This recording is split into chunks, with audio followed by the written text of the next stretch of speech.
이 시간 또 11강 오늘 시작하도록 하겠습니다. 오늘 이제 일반 서신서를 시작할 텐데, 우리 일반 서신서하고 바울 서신서하고 큰 차이점이 뭐냐면은, 물론 히브리서도 포함이지만 히브리서도 일반 서신서입니다. 바울 서신서 누구에게라고 해서 편지를 받는 자들의 이름이 성경의 이름이죠. 로마서 하면 로마 교인들이 받고, 빌레몬서 하면 빌레몬이라는 사람이 받고, 빌립보서 하면 빌립보에 있는 교인들이 받고, 거꾸로 이제 일반 서신서는 누가 썼느냐죠. 베드로 전후서 베드로가, 야고보서 야고보가, 그렇게. 그래서 누가 이 편지를 받느냐? 누구든지 그 당시에 받는 것을 이렇게 보시면은 좋겠어요. 요한 1, 2, 3서 그럼 요한이 이렇게 해서 일반 서신서하고 바울 서신서 구분을 잘 해주시고, 특별히 히브리서는 누가 썼는지 불명확하지만 바울이 쓴 것이라고 다들 예상하고 있고, 그 자주 사용하는 인용구라든지 표현 방법이라든지 이것이 로마서라든지 바울의 서신서랑 똑같이 있기 때문에 바울이 썼구나라고 대부분 다 생각하고 있다고 여러분이 보시면 되겠습니다. 지난주에 히브리서 했는데, 히브리서의 가장 중요한 단어, 주제가 뭔지 생각나세요? 오직 예수, 그렇죠? 오직 예수라서 두 가지가 있어요. 비교 불가, 또 하나는 배신 불가.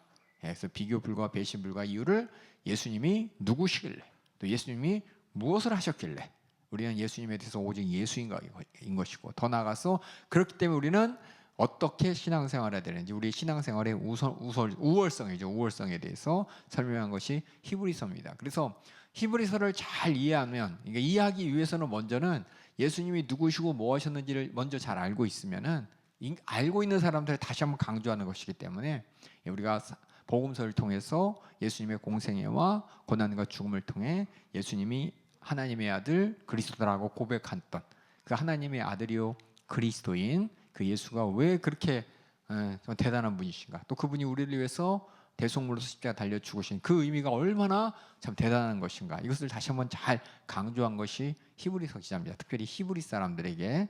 그래서 여러분들이 이번을 잘 기억하시면서, 제일 성경 중에서 어떻게 보면 저도 마찬가지지만 제 경우는 로마서가 이해하기가 너무 어려웠어요. 또 히브리서도 믿음에 대해서는 히브리서를 다 알아야 돼서 막 많은 사람들이 히브리서 대단하다고 꼭 알아야 된다고 그래서 그래야 되나 보다고 하지만, 저도 제대로 이해하지 못했던 게 뭐냐면, 그 앞에 복음을 제대로 제가 온전히 이해하지 못한 채 그냥 보니까 어렵더라고요. 근데 복음을 이해하고 나니까는 구원이 어떻게 이루어졌는지도 이해가 되고, 왜 우리가 예수만을 믿고 예수만을 섬기고, 더 나아가서 그 어떤 것과도 비교할 수 없고, 더 나아가서 나는 예수를 떠날 수 없는 사람이라는 걸 확실히 알게 되는 것이 차례대로 되어 있으니까, 여러분들이 우리 연세 성경학교에서 마가복음 강의도 하고, 또 통독하고, 로마서 통독하고, 이제 히브리서 통독도 할 겁니다. 여러분들 기간 되시면 꼭 와서 들으시면서 다시 한번 이렇게 확인해 주시면 좋을 것 같습니다. 우리 11강 오늘 이제 야고보서, 베드로 전후서, 요한 1, 2, 3, 야고보의 편지, 베드로의 편지, 요한의 편지, 이 세 편을 함께 보도록 하겠습니다. 특히 야고보서는 우리가 많이 성경 들었어요, 그렇죠? 중요한 거는 이 야고보에서 가장 좀 헷갈리는 게 있어요. 헷갈리는 게. 첫 번째 나왔죠. 믿음이라는 거에서 야고보의 주제가 뭐냐면, 행함 없는 믿음은 죽은 믿음이다, 이 말을 많이 합니다. 그래서 믿음은 행해야 된다. 행함이 없으면 그건 가짜 믿음이다. 이것을 계속 강조하는데, 이게 또 로마서는 뭐라 그랬냐? 여기 옆에 보면 뭐냐? 사람이, 여기 이제 로마서 8장 3장 28절에 사람이 의롭다 하심을 얻은 것은 율법의 행위에 있지 않고 믿음으로 되는지 우리가 인정하노라 라면서, 이걸 가만히 그냥 대충 읽는 사람, 배경 없이 그냥 읽는 사람들은, 특히 예수 그리스도의 믿음에 대해서 잘 모르는 사람이 읽는 경우에는, 행위가 아니고 믿음이래. 율법에, 여기 보봐, 분명히 여기 뭐라고 써있냐면은, 율법의 행위가 아니라 믿음, 이렇게 강조하고 있어요. 분명히 앞에 율법에라고 써 있는데 행위가 아니고 믿음이다, 이렇게 이제 얘기를 하는 경우가 있어요. 근데 야고보서에서 뭐라고 되어 있냐? 행함이 없는 믿음은 죽은 믿음이다. 다시 말해서 믿음이 있는데 이 믿음만 있어서는 안 된다. 뭐가 있어야 되냐? 행함이 있어야 된다, 이렇게 얘기를 하고 있어요. 그럼 이거 가만히 이거 보면 행위보다는 믿음인데, 야고보서는 믿음보다 행위라 그러네. 그래서 이게 착각하는 거예요. 근데 중요한 건 뭐냐? 이 앞에 뭐가 있냐면은 율법에라고 써 있죠. 예. 그 율법의 목적은 뭐였냐? 우리가 죄를 찾는 것이었죠. 그런데 많은 사람들이 율법의 행위를 가지고 죄를 찾기보다 뭘 주장했습니까? 예? 예. 자기 의를 주장하죠. 이거 어려움 제가 하지만 그렇죠? 내가 이렇게 했으니까 나 하나님 앞에 의롭지 않아? 라면서 그렇죠? 그런데 믿음은 뭘 요구하냐? 내 의가 아니라 누구의 의요? 하나님의 의죠. 하나님의 의 앞에 우리가 어떤 모습, 우리는 죄인이기 때문에 회개해야 된다라는 게 믿음인 것이고, 그래서 회개해서 죄 사함 받은 구원의 은혜, 그러니까 믿음으로 구원받는다. 우리 로마서에서 배웠잖아요, 그렇죠? 그게 뭐냐면 하나님의 은혜로 구원받, 그러니까 은혜를 아는 상태예요. 은혜에 대해서 철저하게 아는 상태. 여긴 뭐냐? 다시 말씀드릴게요. 은혜 없어요. 은혜 없이 내가 의로운 행동으로 내가 이렇게 주일날도 열심히 예배드리고 한 번도 빠지지 않고 금식도 하고 예물들 잘 드리고 종교적인 행위를 가지고 내가 저 하나님 기뻐하시겠지. 그게 아니야. 하나님 기뻐하시는 건 뭐냐? 너는 아무리 해도 너는 의롭지 못해. 하나님의 의 앞에 너는 죄인이고 오직 은혜로 구원받는다는 하나님과의 이런 은혜의 관계에 이걸 믿음이라고 하는 거야. 요게 중요한 거야 라고 했는데 여기 뭐냐? 그런 하나님의 의를 알고, 그렇죠? 하나님 의 앞에 은혜로 구원받았다면 어떻게 우리가 이 행함은 여기 있는 행함이 아니죠. 감사로 행하는 거죠. 은혜의 반동에서, 그렇죠? 은혜의 반동에서 감사로 행함이 있어야 되는데 만약에 감사 행함 없이 말로만 나 하나님의 의로 구원받았어. 하나님의 은혜로 구원받았어. 말로만 한다면 이것은 가짜 믿음이라는 겁니다. 그래서 행함이 없는 이런 하나님의 은혜에 대한 반응, 하나님의 의 앞에 죄인인 내가 정말 예수 그리스도의 피의 공로로 구원받은 회개하여 구원받은 그 감사 없이 행하는 거, 감사하는 행함이 없다면은 말로만 믿음은 가짜 믿음이다라고 하면서 이렇게 차이 난다는 거. 예, 그래서 여기 있는 행위는 율법의 행위고 여기 있는 행함은 감사로, 그렇죠? 은혜의 반동으로 하는 행함. 그래서 이거랑 틀리다는 겁니다. 근데 이거를 대부분 이걸 배경을 잘 모르는 사람들은 이거 모순 아니냐? 성경이 하나님 말씀이라며 진리라며. 어서 주워 들은 사람이 그래요. 어서 주워 들은 이런 문제가 있다는 걸 주워 들은 사람이 뭐 그런 얘기가 있어? 성경에 이런 모순이 있다고? 성경은 진리라고 하는데 이런 모순이 있단 말이야? 라면서 모르는 사람들의 말을 듣고서 이걸 가지고 야 성경이 모순이 왜? 아니 어디에서는 행함보다 믿음이라고 강조하고 어디에서는 믿음보다 행함이라고 강조하고 이거 잘못된 거 아니야? 라고 하면 여러분들이 같은 믿음입니다. 이 행위가 틀리다고. 여기 행함은 내 의로 하나님의 은혜 없이 내가 뭔가 종교적인 그런 자기 의를 주장하는 행위가 아니고 행위를 얘기하는 거고, 야고보서의 행함은 뭐냐? 믿음으로서 은혜로서 감사함으로 복음의 은혜로 내가 정말 하나님 앞에 순종할 수밖에 없는 은혜에 반응할 수 없게 이 감사로 행함이 없다면 그건 가짜 믿음이라고 하는 거다라고 여러분이 잘 이해하고 설명해 줄 수 있어야 됩니다. 그래서 우리가 신앙생활하는 모든 것, 충성도 또 뭐예요? 예배도 예물도 다 여기 포함한데 만약에 여기 충성이 여기 있어요, 예배가 여기 있어요, 예물이 있어요, 그럼 이거는 하나님이 인정하는 믿음이 아니라는 겁니다. 이거 이해하시죠? 요걸 이게 뭐냐? 우리가 복음과 율법의 조화에서 우리 담임 목사님께서 강조하셨던 내용이에요. 그게 뭐냐? 많은 사람들이 성경을 바로 읽어야 되는데 심지어는 저도 마찬가지고 신학교에서 열심히 성경을 공부했다고 하면서 공부 안 한 사람들 있죠. 학점만 따려고 한 사람들, 그런 사람들 이거 잘 몰라요. 여러분들 이걸 잘 아시면은 엄청나게 많이 아는 겁니다. 그래서 여러분들 우리가 항상 담임 목사님도 항상 말씀하시지만은 구원의 은혜에 감사해서 우리가 예물 드리고 예배하고 충성하고 이 목적을 여러분이 잘 아시면서 여러분이 온전한 믿음, 하나님께 인정받는 믿음의 사람 되길 주님의 이름으로 축원합니다. 그래서 이것만 잘 알고 있으면은 여러분들이 여러 가지 이단에 속지 않을 수가 있어요.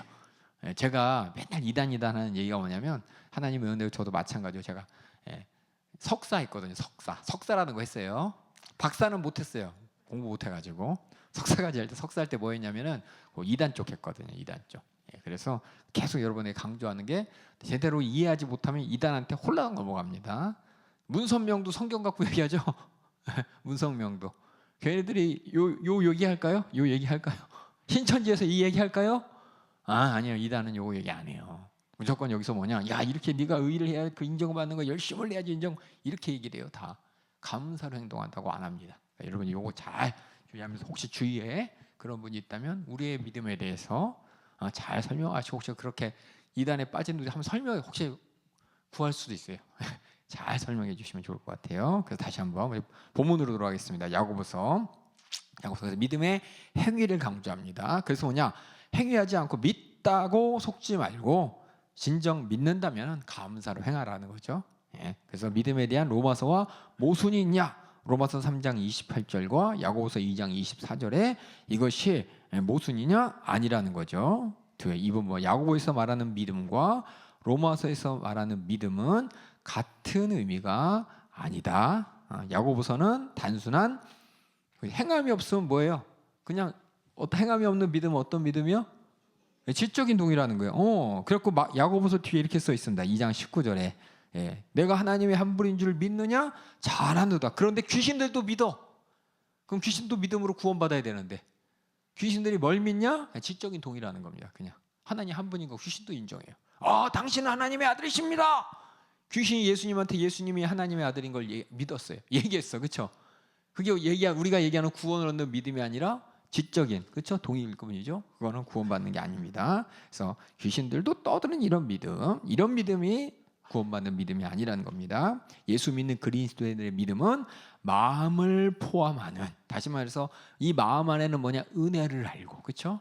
감사를 하는, 그래서 그것을 인정하는 이 선인격적인 믿음이요. 그런 믿으면 끝까지 결국은 행실로 나타나는 겁니다. 감사하기 때문에 말로만 떠드는 것이 아니라. 그래서 에베소서 2장 10절, 데살로니가 1장 13절에 보면은 결국 믿음에 대해서 우리가 하나님을 위하여 뭔가 나와야 된다는 거예요. 믿음이 같은 뭐 나와야 된다. 한번 읽어보겠습니다. 에베소 2장 10절 읽어주세요. 우리는 그의 만드신 바라 그리스도 예수 안에서 선한 일을 위하여 지으심을 받은 자니 이 일은 하나님이 전에 예비하사 우리도 그 가운데서 행하게 하려 하심이니라. 선한 일을 행하는데 이게 세상 얘기하는 착한 일 아닙니다. 감사해서 내 안에서 하나님 보시기에 우리가 선하다는 이 뜻 우리가 잘 아셔야 돼요. 우리가 항상 제가 이제 성경에서 얘기하는 선, 하나님이 보실 때 선이 뭐냐? 제가 한자를 까먹었네요. 죄송해요. 한자 까먹었어요. 선이 영어로 이제 굿이라고 쓰죠. 굿. 굿이라고 해요. 선하면 많은 사람들이 착한 일, 윤리적 도덕적으로 생각하잖아요. 우린 뭐냐? 윤리적 도덕적이란 조그만 의미가 아니라 더 넓은 의미예요. 뭐냐? 하나님 보실 때 좋았더라 할 수 있는 행위. 이것이 선입니다. 그래서 이 하나님께서 모든 천지 만물을 지으시고 보기에 좋았더라 하셨잖아요. 이게 선이에요. 인간을 만드시고 심히 좋았더라 하셨잖아요. 그러니까 하나님 입장에서 하나님이 보실 때 좋았더라 할 수 있는 모든 것들이 뭐냐? 선입니다. 하나님이 보실 때 뭐예요? 이런 은혜 없이 그냥 이건 뭐냐? 내 의를 주장하면서 하나님 내가 이렇게 했잖아요. 내가 이렇게 잘났잖아요. 그럼 하나님이 보실 때 우리 다 죽을 죄인인데 죄인인 주제에 하나님 앞에 내가 이렇게 착한 일을 했는데 왜 날 지옥에 보내요? 그럼 하나님이 참 보기에 좋았더라 못하겠죠? 그렇죠? 그러니까 하나님이 보실 때 좋았더라 할 수 있는 모든 행위들, 그것이 바로 진짜 윤리적 도덕적 의미로만 한정지으면 안 됩니다. 세상 사람들은 성경을 읽을 때 세상의 윤리적 도덕적 기준하고 성경을 같이 놔요. 믿음에 대해서 뭔지 몰라요. 믿음도 지적인 동의로만 봐요. 하지만 성경은 철저히 같은 단어를 사용하지만 하나님과의 관계 가운데 어떻게 믿음이 하나님이 보실 때 기뻐하시는 믿음인지 또 하나님 보실 때 기뻐하시는 행동인지를 분명히 윤리적 도덕적 의미 외로 나타납니다. 그래서 여러분들 꼭 이거 기억하시면서 선한 일 이거 뭐냐? 하나님께서 우리의 행위 그렇죠? 이거 율법적 행위가 아니라는 겁니다. 그다음에 또 읽어주세요. 데살로니가전서 1장 3절. 너희의 믿음의 역사와 사랑의 수고와 우리 주 예수 그리스도에 대한 소망의 인내를 우리 하나님 아버지 앞에서 쉬지 않고 기억함이니. 믿음의 역사, 사랑의 수고, 소망의 인내 이게 다 뭐냐면 하나님 앞에 구원받은 자들이 행하는 겁니다. 믿음으로 행하고 사랑으로 힘쓰고 또 소망으로 참아내는 이 모든 것들이 구원받은 자들의 모습입니다. 행위입니다. 그래서 이렇게 진정한 믿음이 어떤 믿음이고 그것이 어떤 행실인지 잘 보시고 그다음에 야고보서 로마서는 그래서 뭐냐? 서로 충돌이 아니고 모순이 아니라는 겁니다. 행함 있는 믿음, 다시 말해서 어떻게 내가 하나님을 은혜 받은 자로서 하나님께 의식하면서 행해야 되느냐, 이것을 이제 지혜라는 것에서 강조하는 거예요. 지혜. 예수님께서 말씀하신 산상수훈, 복 있는 사람은 이라고 할 때 그 얘기부터 시작해서 모든 내용이 다 뭐냐? 예수 믿고 하나님의 은혜 안에 구원받은 자의 삶의 모습을 쫙 펼쳐놓은 거예요. 심령이 가난한 자는 복이 있나니, 이 심령이 왜 가난해요? 심령이 가난하다는 얘기는 심령이 불쌍하다는 겁니다. 내가 불쌍한 줄 아는 사람 복이 있대요. 왜 복이 있죠? 회개할 수 있으니까. 내가 정말 저 때문에 지옥 갈서 나 너무 불쌍해, 이거 하나님 나 좀 살려주세요, 이게 불쌍한 거잖아요. 그렇죠? 그게 이제 긍휼히 여기는 자고, 하나님 긍휼히 여기심을 받는다 그랬고, 그래서 이 모든 것들이 뭐냐, 모든 예수님께서 가르친 산상수훈을 세상에서는 예수님의 산상수훈, 어떤 사람 또 자기 이름 달아서 그렇게 하는 사람이 있어요. 나의 산상수훈, 공자의 산상, 심지어 이런 것도 있어. 산상수훈과 뭐 공자의 가르침의 비유해서 막 논문도 쓰고 막 그래요. 그건 이제 인간적인 윤리적 도덕적 관점에서 보겠다는 건데, 예수님께서 가르치신 목소리는 윤리적 도덕 차원이 아니라 하나님과의 관계 가운데 하나님 보기에 좋았다고 할 수 있는 나의 진짜 하나님 앞에 살아야 될 모습을 얘기하는 겁니다. 그게 단순히 착하게가 아니라 뭐예요? 하나님이 보실 때 기뻐하는 모습, 좋아하는 모습을 찾아가는 게 이게 바로 예수님의 산상수훈에도, 또 구약에는 잠언도 마찬가지예요. 세상 사람들도 잠언을 읽으면서 맞아 게으르면 안 돼, 부지런해야 돼, 맞아 부모 말씀 잘 들어야 돼. 지난번에 제가 금요일에 설교한 것처럼 자녀들 징계하면서 사랑으로 징계도 해야 돼 라고 했을 때, 이것이 그냥 인간적인 차원이 아니라 하나님 입장에서 하나님을 의식하면서 한다는 것입니다. 그래서 이게 야고보서 잠깐 이제 주제를 살펴봤고, 야고보서의 저자는 누구냐? 우리가 예수님의 제자 야고보는 알고 있는데, 예수님의 제자 야고보는 일찍 순교했어요. 그렇죠? 어디서 순교했죠? 초대교회 때. 언제 순교했어요? 스데반 순교하고, 그렇죠? 좀 이따 야고보 순교했죠? 근데 편지를 어떻게 해서 그 사이 썼나? 그게 아니라 여기는 야고보는 누구냐? 대부분 사람들 예수님의 제자, 야고보가 물론 둘 있었어요. 예수님 제자 둘. 근데 그들은 선교에 가서 순교했기 때문에 한 명은, 그래서 형제라고 생각을 합니다. 그래서 형제 야고보의 얘기가 마가복음에도 나오고 마태복음도 나옵니다. 그래서 예수님의 동생 야고보가 썼다고 이게 구전을 통해서 이어졌습니다. 그리고 누가 받느냐? 이 편지를 받는 사람이 누구냐? 1장 1절에 보니까는 뭐라고 쓰냐? 하나님과 주 예수 그리스도의 종 야고보는 흩어져 있는 12지파에게 문안하노라 하면서 12지파인 히브리 사람들, 유대인 그리스도인들에게 썼다는 것을 이렇게 알 수가 있습니다. 특별히 구약 율법을 많이 언급을 하고 회당이란 용어를 사용해요. 그래서 야고보서 2장 2절에 만일 너희 회당에 금가락지를 끼고 아름다운 옷은 사람이 들어오고 가난한 사람이 들어왔을 때라고 하면서 회당에 사람들이 모이는 얘기를 하면서 이거는 회당에 얘기하는 거 보니까 유대인들 얘기구나 라고 알 수 있습니다. 그래서 야고보서는 유대인 그리스도인들에게 썼구나라고 알려 있고, 성경적인 표현이 많이 있어요. 헬라적인 표현도 있고, 그 문학이 있잖아요. 우리나라의 그 문학의 표현이 있고, 일본 문학의 표현이 있고, 중국 문학의 표현들이 있어요. 잘 쓰는. 우리나라는 뭐 아리랑 한에 대해서 많이 얘기하고 뭐 이런 여러 가지 표현이 있는 것처럼, 히브리서는 특히 유대인들이 공감할 수 있는 많은 은유들, 또 말투들이 있다는 것을 알면서 독자들, 다시 말해서 이런 것들을 보니까 히브리 사람들, 유대인 사람들이 썼구나라고 우리가 알 수가 있습니다. 목적은 뭐냐? 예루살렘을 떠나서 흩어져서 핍박으로 어려움을 당하는 사람들에게, 예수 믿는 그리스도인들에게 담임 목사의 심정으로 책망하면서, 야 너희가 믿는다고 아무것도 안 하면서 네가 천국 갈 줄 아느냐? 진짜 우리가 행해야 된다. 뭐 그리스도의 은혜에 감사함으로 행하냐? 이거 없으면 믿는다면서 아무것도 안 하는 거, 이거 하나님 보실 때 기쁜 행동 아니라고. 그래서 진짜 교회가 해야 될 모습이 무엇인지를 야고보서를 통해서 말하고 있습니다. 그래서 야고보서를 다른 말로 특별히 어떻게 행해야 되는지에 대해서 직접적으로 비유적으로 많이 얘기하는 것이 구약 성경 있는 하나님의 말씀, 또 예수님이 가르치던 말씀과 되게 좋아했기 때문에 우리가 지혜의 책이라고 합니다. 그래서 백성들이 보고 눈물을 흘렸던 예레미야 예언의 심정으로 초대교회를 독려합니다. 예레미야 선지자가 눈물의 선지자라고 합니다. 바벨론 포로로 끌려가는, 다시 말해서 하나님과의 구약의 약속에 실패한 그들이 이제 징벌을 받아서 바벨론 포로로 끌려가는 그들을 향해서 가슴 아파하면서도 그들이 하나님 앞에 다시금 돌아오기를 바라는 심정으로 썼던 그 글처럼, 초대교회가 여러분이 보는 것처럼 항상 우리 좋은 얘기만 쓰죠. 초대교회 신자들처럼, 초대교회 선지자들처럼. 하지만 성경을 가만히 보면 초대교회에 많은 사람이 배교가 있었습니다. 배교가 있었어요. 그래서 히브리서가 쓰여진 거죠. 똑같잖아요. 히브리서도 야 배신할 수 없잖아. 어떻게 배신할 수가 있어? 이 말은 배신을 많이 했다는 거예요. 배신하면 안 돼라고 했던 그것처럼 야고보서 똑같이 그렇게 자꾸 구약의 율법으로 돌아가고 그리스도의 사랑을 무시하고 다시 이렇게 그 은혜 가운데 돌아서는 많은 사람들에게 그러면 안 된다는 심정으로 썼다는 것이 야고보서입니다. 그래서 참 어떻게 보면 야고보서 그냥 우리 읽지만은 애타는 심정으로 우리가 잘 읽으셔야 돼.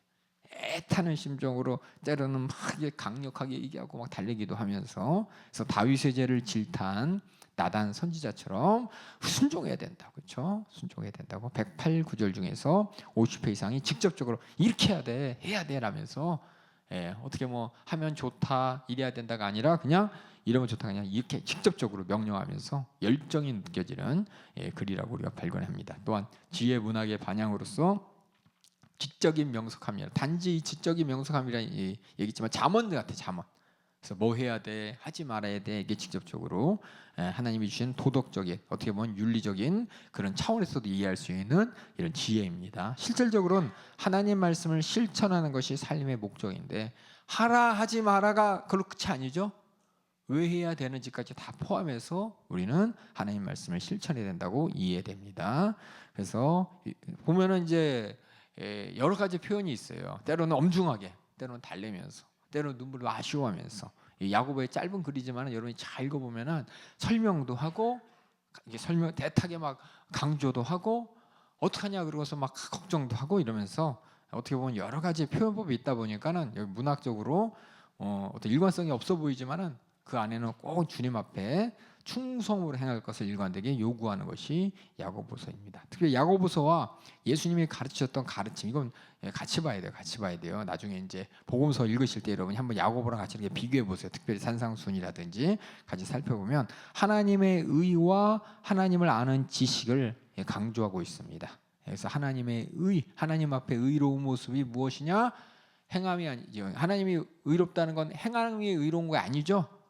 하나님이 의로운 거 하나님의 주권을 인정하는 겁니다. 하나님의 주권적인 은혜 안에 내가 정말 긍휼을 입을 것을 원하는 게 하나님의 의예요. 로마서 생각나세요? 오직 의인은 믿음으로 말미암아 살리라. 그게 하박국 선지자 그러라 그랬죠? 생각나세요? 하박국 선지자가 어떤 상황 가운데 무화과 나무의 피 마르고 했는지 기억나시죠? 자기가 얼마나 하나님의 무서운 진노의 심판 앞에 있는지를 딱 깨달았을 때 그 전까지는 아니 저 사람 나쁜 사람인데 어떻게 저럴 수 있어요? 저 나라 나쁜 나라인데 어떻게 하나님 저럴 수 있어요? 그런데 갑자기 하나님께서 무섭게 다그치고 나서 이 무서운 헐썩진저하는 가운데 정신 차리고 내 모습을 보니까 나도 그 진노를 피할 수 없는데 야 내가 하나님의 은혜로 내가 정말 이런 모든 진노를 피할 수 있구나 라면서 하나님이 이렇게 주권적인 심판주이신데 그 은혜 가운데 나를 보존해 주심이 지금 당장은 내가 핍박받는 것 같고 지금 당장은 세상 불의한 것 같지만은 그래서 무화과나무가 없고 포도열매도 없지만 그 하나님이 나를 책임져 주신다 그것이 막 기뻐서 찬양할 수 있는 그것이 바로 하나님의 의로서 예수 믿는 사람들은 지금 당장은 현실 가운데 복 받은 것 같지 않아요. 예수 믿으면 복 받는다며 예수 믿으면 뭐 많은 사람들한테 의롭다며 그럼 사람들이 칭찬받아야지. 예수 믿는데 왜 핍박이 있고 고난이 있고 예수 믿는데 왜 이렇게 수많은 물질적인 풍요도 다 없어져야 되고 왜 그런 거야 라고 하지만 정말 예수 그리스도가 주신 천국을 바라보면서 천국을 주실 하나님을 바라보면서 그 하나님 앞에 내가 구원받은 것이 얼마나 은혜로 구원받은지 알았을 때 이것이 말하는 하나님의 의인 것이고 이것이 하나님을 알게 되는 것이죠. 하나님을 아는 지식할 때 하나님은 무소부지하시고 전지전능하시고 이게 아니에요.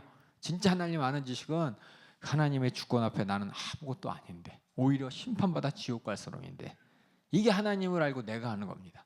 그런데 하나님이 나를 불쌍히 여기시고 나를 구원하셨다는 것이 독생자를 내놓고 나를 구원하셨다는 이것이 뭐냐 하나님을 아는 지식입니다. 하나님이 어떤 분이냐 영적인 존재야 어떤 존재론적인 것을 하나님을 아는 것이 아니라 인격적으로 하나님을 아는 것입니다. 내가 하나님 앞에 내가 어떤 모습인지 내가 분명히 아는 사람이 누구냐? 하나님을 아는 지식이 있는 사람인 것입니다.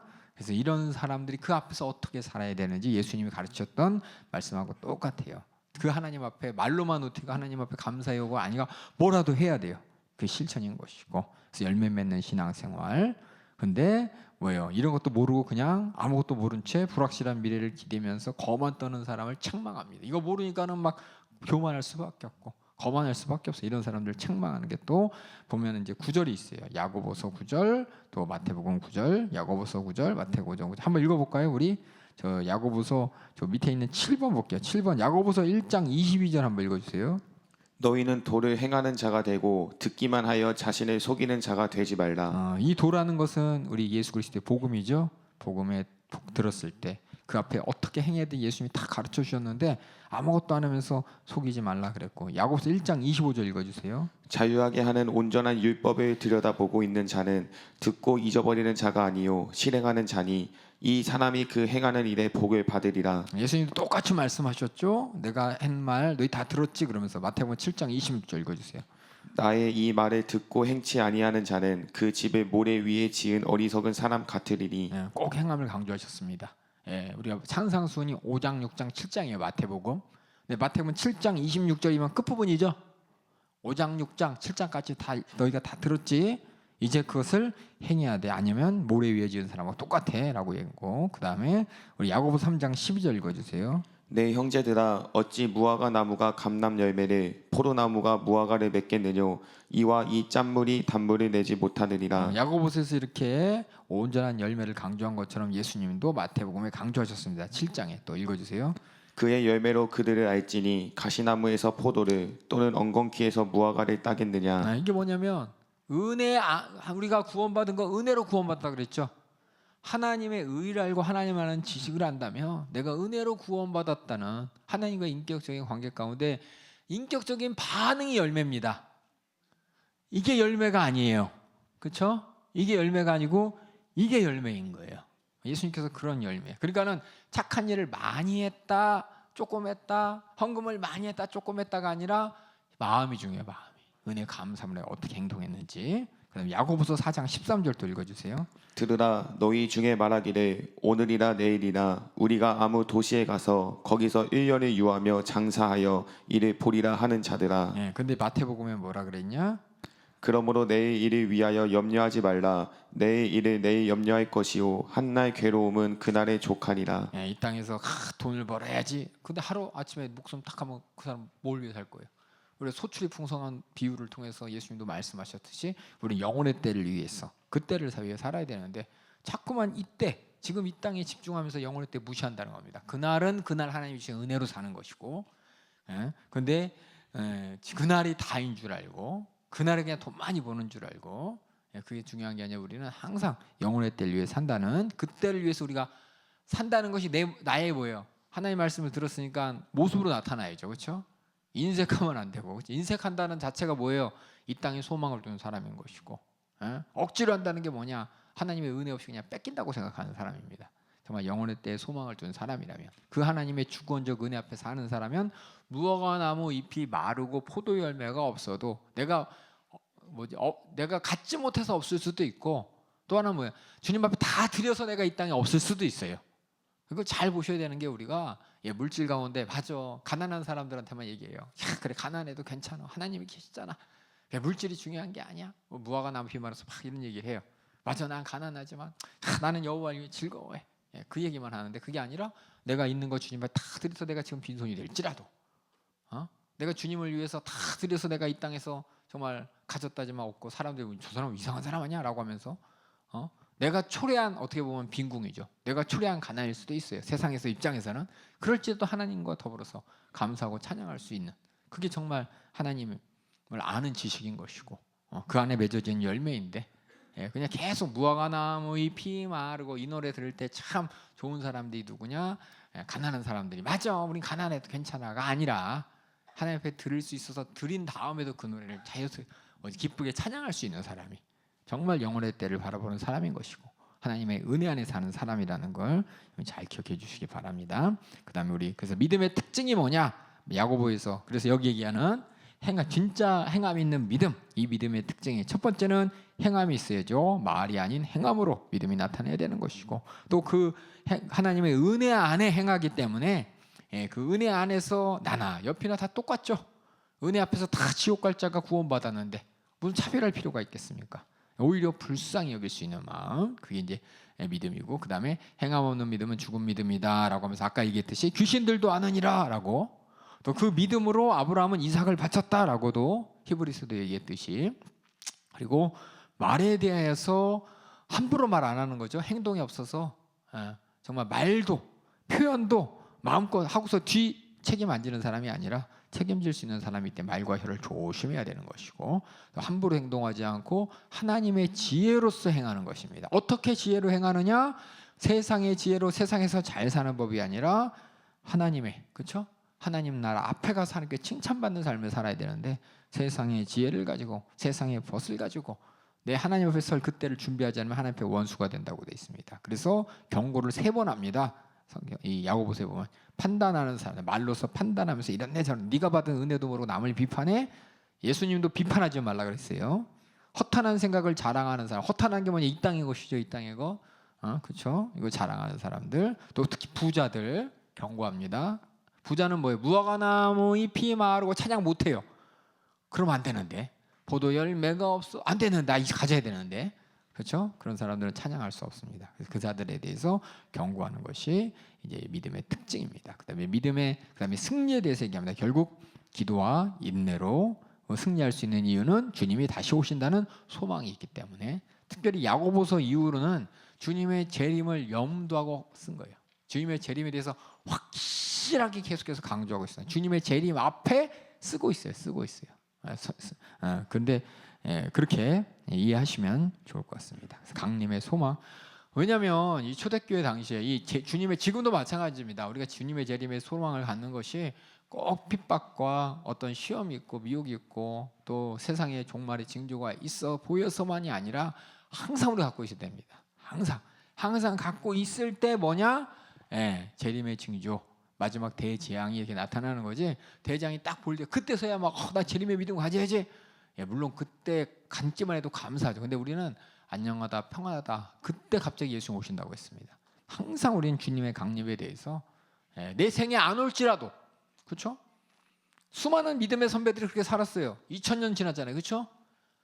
진짜 예수 그리스도의 피의 믿음, 천국 소망 가진 사람들이 예수님의 말씀을 꼭 붙잡고 간 것이, 마지막 죽으면서 아이 예수님 안 오셨네, 그럴 줄 알았으면 내가 하고 싶은 거 다 하고 죽기 직전에 얼른 회개할 걸, 내가 그렇게 참았던 거 어떤가, 이렇게 막 후회한 사람 한 명도 없었습니다. 항상 주님이 오실 그 약속을 붙잡고서 뭐냐?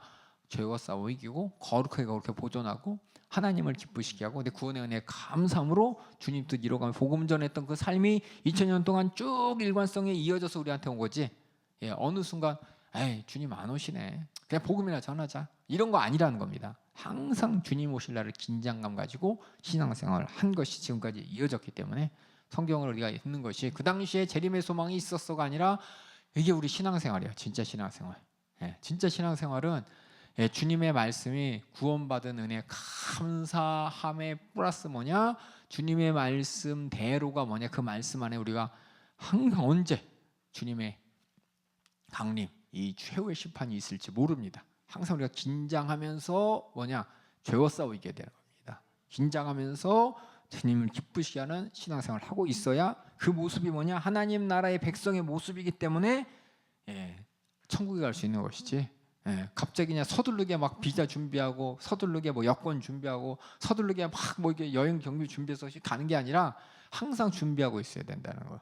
그걸 꼭 아시면서 믿음에 승리하는 여러분 되길 주님의 이름으로 축원합니다. 야고보서가 짧은 것 같은데 그 안에 어떻게 행해야 되는지, 그 중심에 있는 그 구원받은 자의 믿음에 대해서 여러분들이 잘 전제로 하고 읽으셔야 돼요. 전제 안 하고 그냥 읽어버리면은 그냥 윤리적 도덕적 얘기가 됩니다. 성경 자체가 뭐냐? 서신서 자체가 예수 그리스도를 믿음으로 구원받은 자들에게 쓴 겁니다. 이것만 전제를 갖고 있으면은 오해 안 해요. 이미 알고 있구나, 그 사람들이 오해하고 있구나, 믿음 가운데 떠나가고 있구나, 이런 부분에 대해서 헷갈리고 있구나라는 걸 전제하고 읽으시면 헷갈려서 요거 썼구나, 이거 문제라서 이거 썼구나, 이렇게 알 수 있는 것처럼 여러분들이 전제하고 써야 돼요. 그냥 가만히 있다가 나의 믿음을 한번 써봐야겠다, 나는 이렇게 아무 생각 없이 그냥 쓴 게 아니라 그 당시 처한 사람들의 입장을 고려해가며 쓴 겁니다. 그래서 서신서예요. 서신서, 편지. 그러니까 여러분들 요거 많은 분들이 오해해 성경. 저도 마찬가지. 그냥 많이 읽으면 좋아, 많이 읽으면 좋죠. 근데 나중에 이제 저도 마찬가지로 어렸을 때 많이 읽었던 게 그냥 읽어서 남긴 했지만 그게 조각이 안 마주쳤어요. 그냥 근데 드문드문 이렇게 펼쳐져 있었는데 배경을 알고 이런 사정이 있구나라는 걸 이 상황 판단만 잘하면서 읽었을 때 정말 하나님 말씀이 이런 의도로 이런 의미로 쓰였구나 이렇게 알 수 있더라고요. 여러분들이 성경을 꼭 그렇게 읽어주시길 바라겠습니다. 항상 얘기하지만 이단들은 상황 파악 전제 없어요. 자기한테 맞춰서 그냥 다 해석해 버리니까. 자기가 주관이고 자기가 싫은 건 싹 빼버려요. 다 자기가 좋은 것만 싹 이용해서 하려고 하기 때문에 이건 이단돼요 나중에. 그래서 우리는 나를 버리고 성경 안으로 쑥 들어가야 됩니다. 대부분 사람들이 제일 이제 걱정되는 게 큐티한다고, 그렇죠? 많은 사람이 성경 말씀 이렇게 큐티하는 거 너무 감사해. 큐티하면서 뭐냐? 하나님이 지금 내 생에 꼭 필요한 말씀을 주셨다고. 가만히 들어보면은 전혀 그런 뜻이 아닌데 자기 마음대로 그렇게 해석하는 거야. 그래갖고 하나님의 말씀이 진리라고 위안이 줬다고. 물론 그렇게 하나님께서 사정 가운데 필요한 말씀을 따라서 그렇게 또 위안 줄 수도 있는데 그게 그 의미가 아닐 수가 있는 거예요. 정확하게 성경은 대부분 다 애매한 책. 그냥 코에 붙이면 코걸이, 귀에 붙이면 귀걸이라고 생각하는데 그걸 알고 붙여야지. 알고 또 이렇게 잘 붙여야 되는데 아예 모르고 그냥 아무데나 그냥 붙여대면은 이단돼요. 이단. 그래서 그런 분들이 이단에서 막 성경 펴가면서 이러지 않냐 저러지 엄마 그러네 그 넘어가요. 근데 대부분 그러죠. 내가 성경을 이거 어떻게 알아요? 누가 알려주는 사람도 없고. 맞아요. 일주일에 성경 말씀 이렇게 듣는 거 너무 힘들어요. 근데 딱 하나 우리가 예수 그리스도를 통해서 우리가 어떻게 구원받은지만 잘 안다면은, 그리고 예수 믿는 게 뭔지만 저를 알면 돼요. 예수 믿는 게 아까 얘기했지만은 구원의 은혜에 감사해서, 그렇죠? 우리 천국 가려고. 천국 가는 게 그냥 이렇게 천국 가는 거 아니죠? 이렇게 천국 가는 거 아니죠? 그렇죠? 근데 대부분 이렇게 알아요. 근데 예수 그리스도를 믿어서 정말 어떻게 구원받았는지 아는 사람은 이렇게 천국 가는 거죠. 그렇죠? 근데 대부분 이걸 잘 모르니까는 이렇게 천국 가는 게 성경에 써 있으니까 그럼 되겠네라고 생각하는 거예요. 우리는 잘 이런 오해 없이 들었으면 이제 전해셔야죠. 설명해 주시면 돼요. 내로 그대로 설명해 주실 수 있는 여러분 되길 바라겠습니다. 이제 베드로 전후서 보겠습니다. 베드로 전후서. 대부분 이제 전후서 이렇게 써 있는 경우에 대부분이 뭐냐면 다는 아니지만은 거의다가 이제 교회 이제 문제에 대해서 두 가지 측면에서 봅니다. 하나는 뭐냐? 교회 안의 측면, 하나는 교회 밖의 측면. 교회 안에는 무슨 일이 있느냐? 이게 부닥치고, 그렇죠? 시험 들고, 그 안에서 문제가 있고 이런 문제에 대해서 설명하는 게 있고, 하나는 뭐냐? 외부의 핍박들 있죠. 핍박의 관과 또 핍박과 또 교회 밖에서의 이제 많은 부닥치는 문제들, 고난이라든지 또 세상과의 관계라든지 이런 거에 관한 것을 쓴 게 이제 두 번째에서 고린도 전후서도 가만히 보면 하나는 교회 안에 있는 문제를 갖고 이제 쓰는 거고, 고린도 후서는 교회 밖에 고난과 시련에 대해 쓴 거고, 데살로니가 전후서라든지 여러 가지 다른 전후서 쓴 거 뭐 그렇게 보시면 돼요. 그래서 이 베드로 전후서도 베드로 전서는 먼저는 외부의 고난 가운데, 고난행과 위협 가운데 있는 성도들을 격려하기 위해서, 또 베드로 후서는 교회 안에서 신앙을 생활하면서 더 믿음을 굳게 하기 위한. 그래서 베드로 전후서라고 써요. 데살로니가 전후서, 디모데 전후서 마찬가지. 전후서 있으면 관점을 여러분들이 뭔 얘기했겠어라고 하지 말고 크게 보시면은 하나는 교회 안의 문제 때문에 성도들 교회 안에서 이렇게 해야 돼. 하나는 교회 밖에서 이렇게 해야 돼라고 이렇게 보시면 여러분이 읽으실 때 조금 좀 이해할 수 있어요. 아까 얘기했듯이 상황을 이해하고 이제 성경을 읽으면 잘 읽어진다 그랬죠. 전후서를 나오면 항상 그렇게 좀 이렇게 염두에 두시고 읽어주시면 되겠습니다. 그래서 베드로 전서는 이제 외부야. 외부면 교회하고 바깥하고의 부딪힐 문제가 뭐가 있겠습니까? 고난과 핍박이죠, 그렇죠? 그래서 고난과 핍박 가운데 처해 있는 그리스도인들을 격려하기 위해서 예수님의 수제자인 베드로가 펜을 들어서, 펜이 아니죠. 자기는 이제 말을 하고 옆에 있는 실로아노가 펜을 들고 이제 편지를 씁니다. 그래서 언제냐? 그때가 봤더니 시대가 네로가 박해할 때예요. 네로라는 황제 여러분 잘 아시죠? 그렇죠? 나중에 자기밖에 모르고 자기 위급하니까 핑계를 다 예수 믿는 사람에게 돌려버렸어. 뭔 일이 있으면 자기. 그래갖고 심지어는 자기 정치적인 위협이 있으니까 불을 내버리죠. 자기가 불러놓고서 저거 예수 믿는 사람들이 그랬어 핑계 대가지고 예수 믿는 사람을 다 로마에서 쫓아내버리고 핍박하고 이랬습니다. 그때 네로 때 바울도 참수형 당하고 베드로도 거꾸로 십자가 당했던 그 황제입니다. 그래서 오늘날 이 받는 사람이 어떤 사람이냐? 터키 지방 하면 여러분들이 뭔가 하겠지만 갈라디아 지방입니다. 예, 갈라디아 지방, 바울의 1차 선교 여행했던 그 지역 있죠?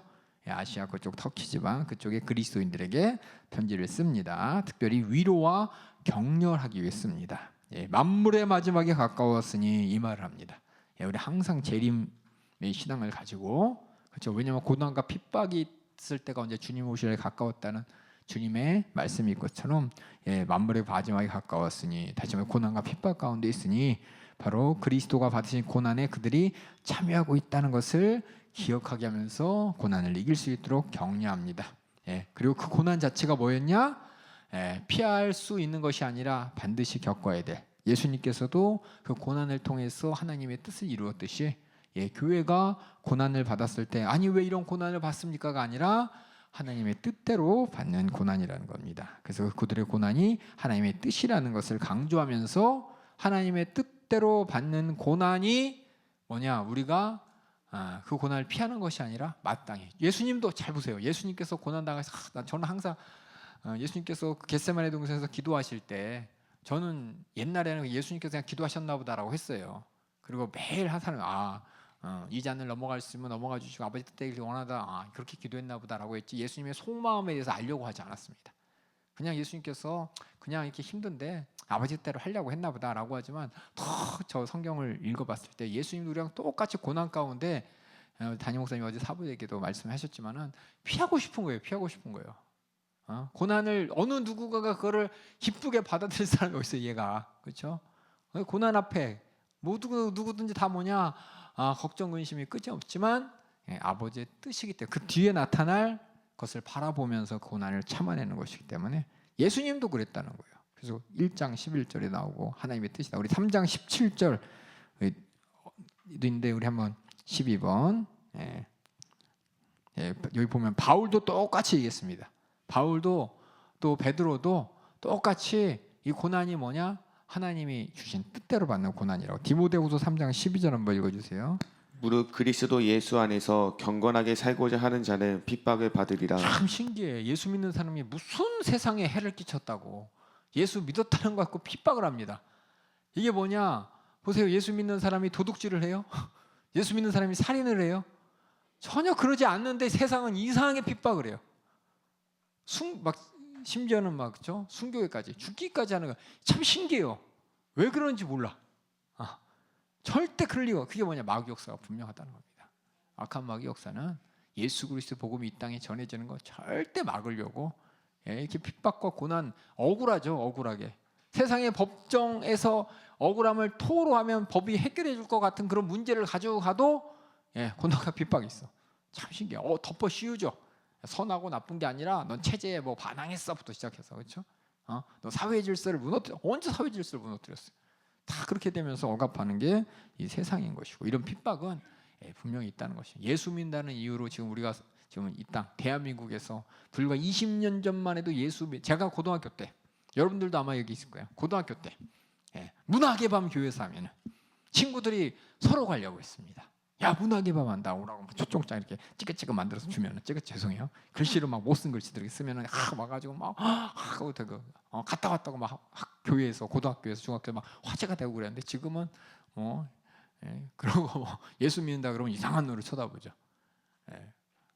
참 이렇게 참 무서운 세상이에요. 그래서 이 핍박과 고난은 분명하다. 그래서 예수 믿는 게 참 우리 이 땅에서의 영광을 보고 예수 믿는 것이 아니라 우리 영적인 존재로서 하나님 나라에서 영광을 보고 믿는 것이라는 게 확실합니다. 그래서 학대도 있고 모욕도 있고 하지만 여기서 이제 베드로 전서의 중요한 사상이 나그네 사상이 나와요. 담임 목사님께서 설교하셨어요. 나그네 사상. 나그네요 거류민이라는 것은 뭐냐? 집에서 잠깐 나온 거죠. 나그네는 여행자잖아요. 그렇죠? 여행 끝나면 집으로 다 돌아가야 되잖아요. 그러니까 우리가 이 땅에 살고 있는 이것이 나그네 인상으로서 우린 본향으로 돌아갈 것이기 때문에 여기서 뭔 일은 하더라도 빨리 집에 갈 거니까 그렇죠? 그렇게 우리가 생각하면서 그렇게 하나님 말씀을 이루면서 살아갑니다. 그래서 뭐냐? 예를 알지만 담임 목사님께서 말씀하셨지만은 우리 구약의 민족을 히브리 민족이라 그러잖아요. 그렇죠? 이걸 누가 불렀습니까? 히브리 사람이라고 누가 불렀냐면 아브라함이 내가 히브리 사람이야라고 한 게 아니라 가나안 사람이 아브라함의 후손들을 보면서 히브리인이라고 불렀어요. 뭐 직접적인 말로는 강 건너온 사람이란 뜻이고, 더 나가서 잠깐 여기 이 동네 자기 동네 아닌데 여기 와서 사는, 여기 있는 사람, 저 멀리서 온 사람, 원래 이곳 사람 아닌 사람, 이런 것부터 시작해서 이게 다른 말로 해서 나그네란 뜻이거든요. 결국 외인이란 뜻이고, 그래서 우리가 히브리 사람들의 생각들, 마음들 봤을 때 그들이 항상 뭐냐, 그런 의식을 갖고 살았어요. 여기는 우리 땅 아닌데, 그렇죠? 하나님이 주신 약속의 땅이 때문에 왔다는 거죠. 자기들은 그렇게 생각하고 있지만 외부 사람들은 볼 때 아니 저 사람들 왜 여기 와서 난리야, 이렇게 보는 거죠. 그게 뭐냐, 우리 예수 믿는 사람들도 이 땅에서 사는 것이, 여기가 본향이 아니라 우리 돌아갈 본향이 있다는 것. 그래서 나그네 얘기가 쭉 나옵니다. 다른 말로는 순례자라는 말 뒤에 얘기합니다. 순례자로서의 삶입니다. 그래서 우리는 뭐냐, 나중에 돌아갈 곳이 어디냐, 도래할 영광이 있다는 것입니다. 여름 더위에 시드는 풀과 같이 인생은 짧지만 또 하지만 우리는 하늘에 사라지지 않는 영원한 유업을 고대하는 우리 그리스도인의 마음과 또 천국이 있습니다. 또 영혼 구원을 포함함으로 영속하는 기쁨과 충만이, 우리 이 땅에서 잠시 기뻐하는 것이 아니라 영혼 구원받는 영원한 기쁨을 충만할 것을 이렇게 격려하고 있습니다. 그래서 계속해서 여기 보세요. 순례자의 삶으로서의 모습을 쭉 얘기합니다. 하나님께 순종해야 돼. 근데 세상적인 삶은 뭐냐? 하나님께 반항합니다. 이 땅에서 하나님을 기쁘시게 한 하나님의 품성을 나타내 거룩한 생활을 하지만 세속적인 삶은 하나님 닮지 않는 삶. 거룩하다 이 말은 하나님 닮았다라는 뜻입니다. 하나님께서 우리를 지으실 때 하나님 닮게 창조하셨죠. 하나님 닮은 가장 아름다운 모습이 거룩인데 거룩은 죄가 없는 것이고, 그래서 거룩하다 이건 하나님의 품성을 닮은 삶. 근데 세속적인 삶은 하나님의 품성을 아주 배반한 불경건한 삶이고, 또 이 땅의 순례자의 삶은 뭐냐, 종으로서 내 것이 아닙니다. 내 것 갖고 사는 게 아니라 주인 것 갖고 삽니다. 근데 세상은 다 내 것 살겠다고, 그렇죠? 이기적이죠, 그렇죠? 다 내 이름 써놓고. 저도 가끔 우리 인간이 맨 처음부터 땅을 가졌었나요? 어느 순간 땅이 내게 됐어, 그렇죠? 어느 순간 땅이 내 거고 이건 내 거 안 뺏기려고 어떻게 해요? 내 건데 안 뺏기려고 내 땅 넘어온 사람하고 싸워야 되죠. 전쟁이 나타나요. 전쟁이 안 뺏기려고.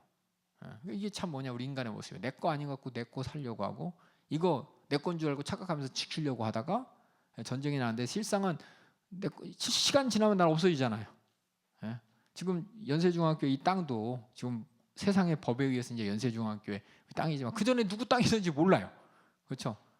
옆에 있는 땅도 보면 어떤 땅은 주인 없는 땅도 많아요.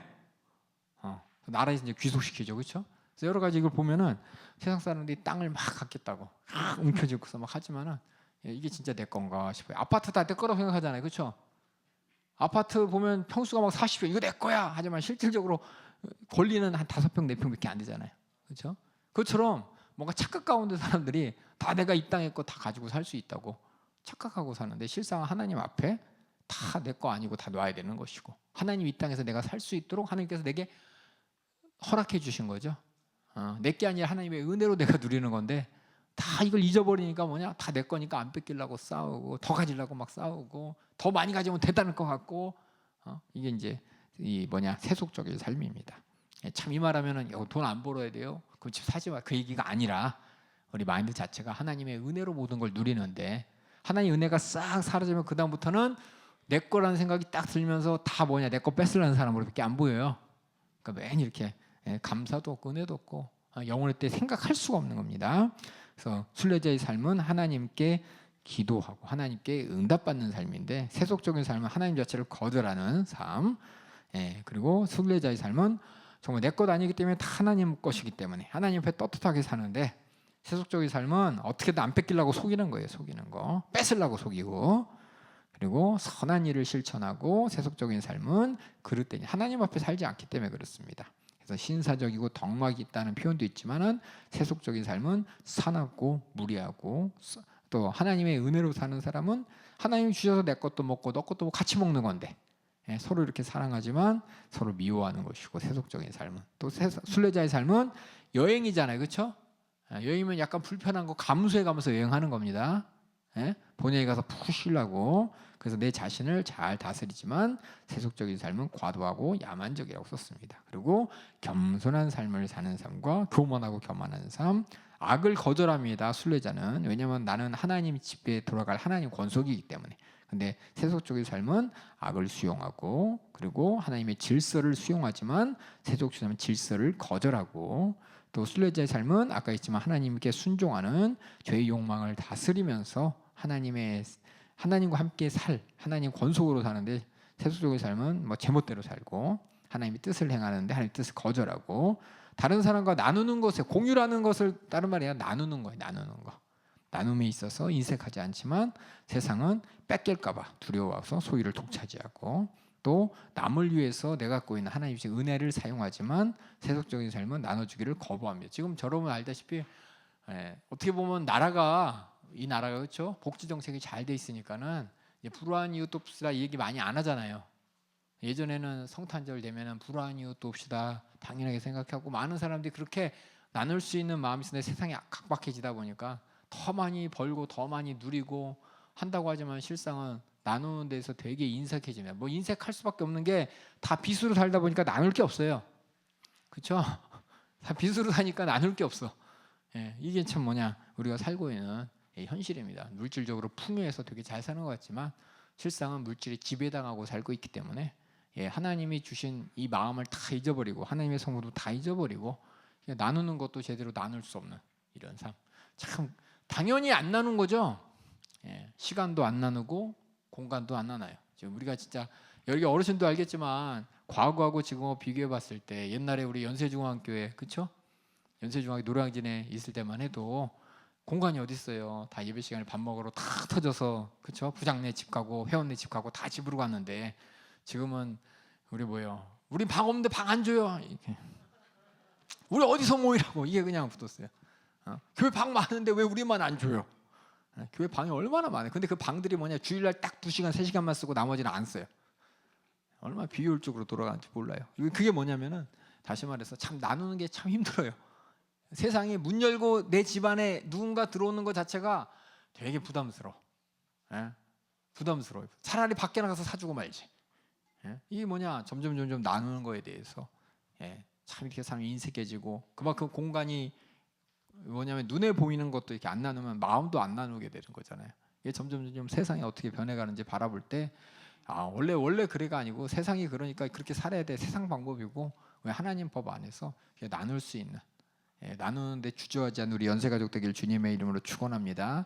얼마나 나누기 싫으면은 결혼도 안 해. 얼마나 나누기 싫으면 아기도 안 낳아.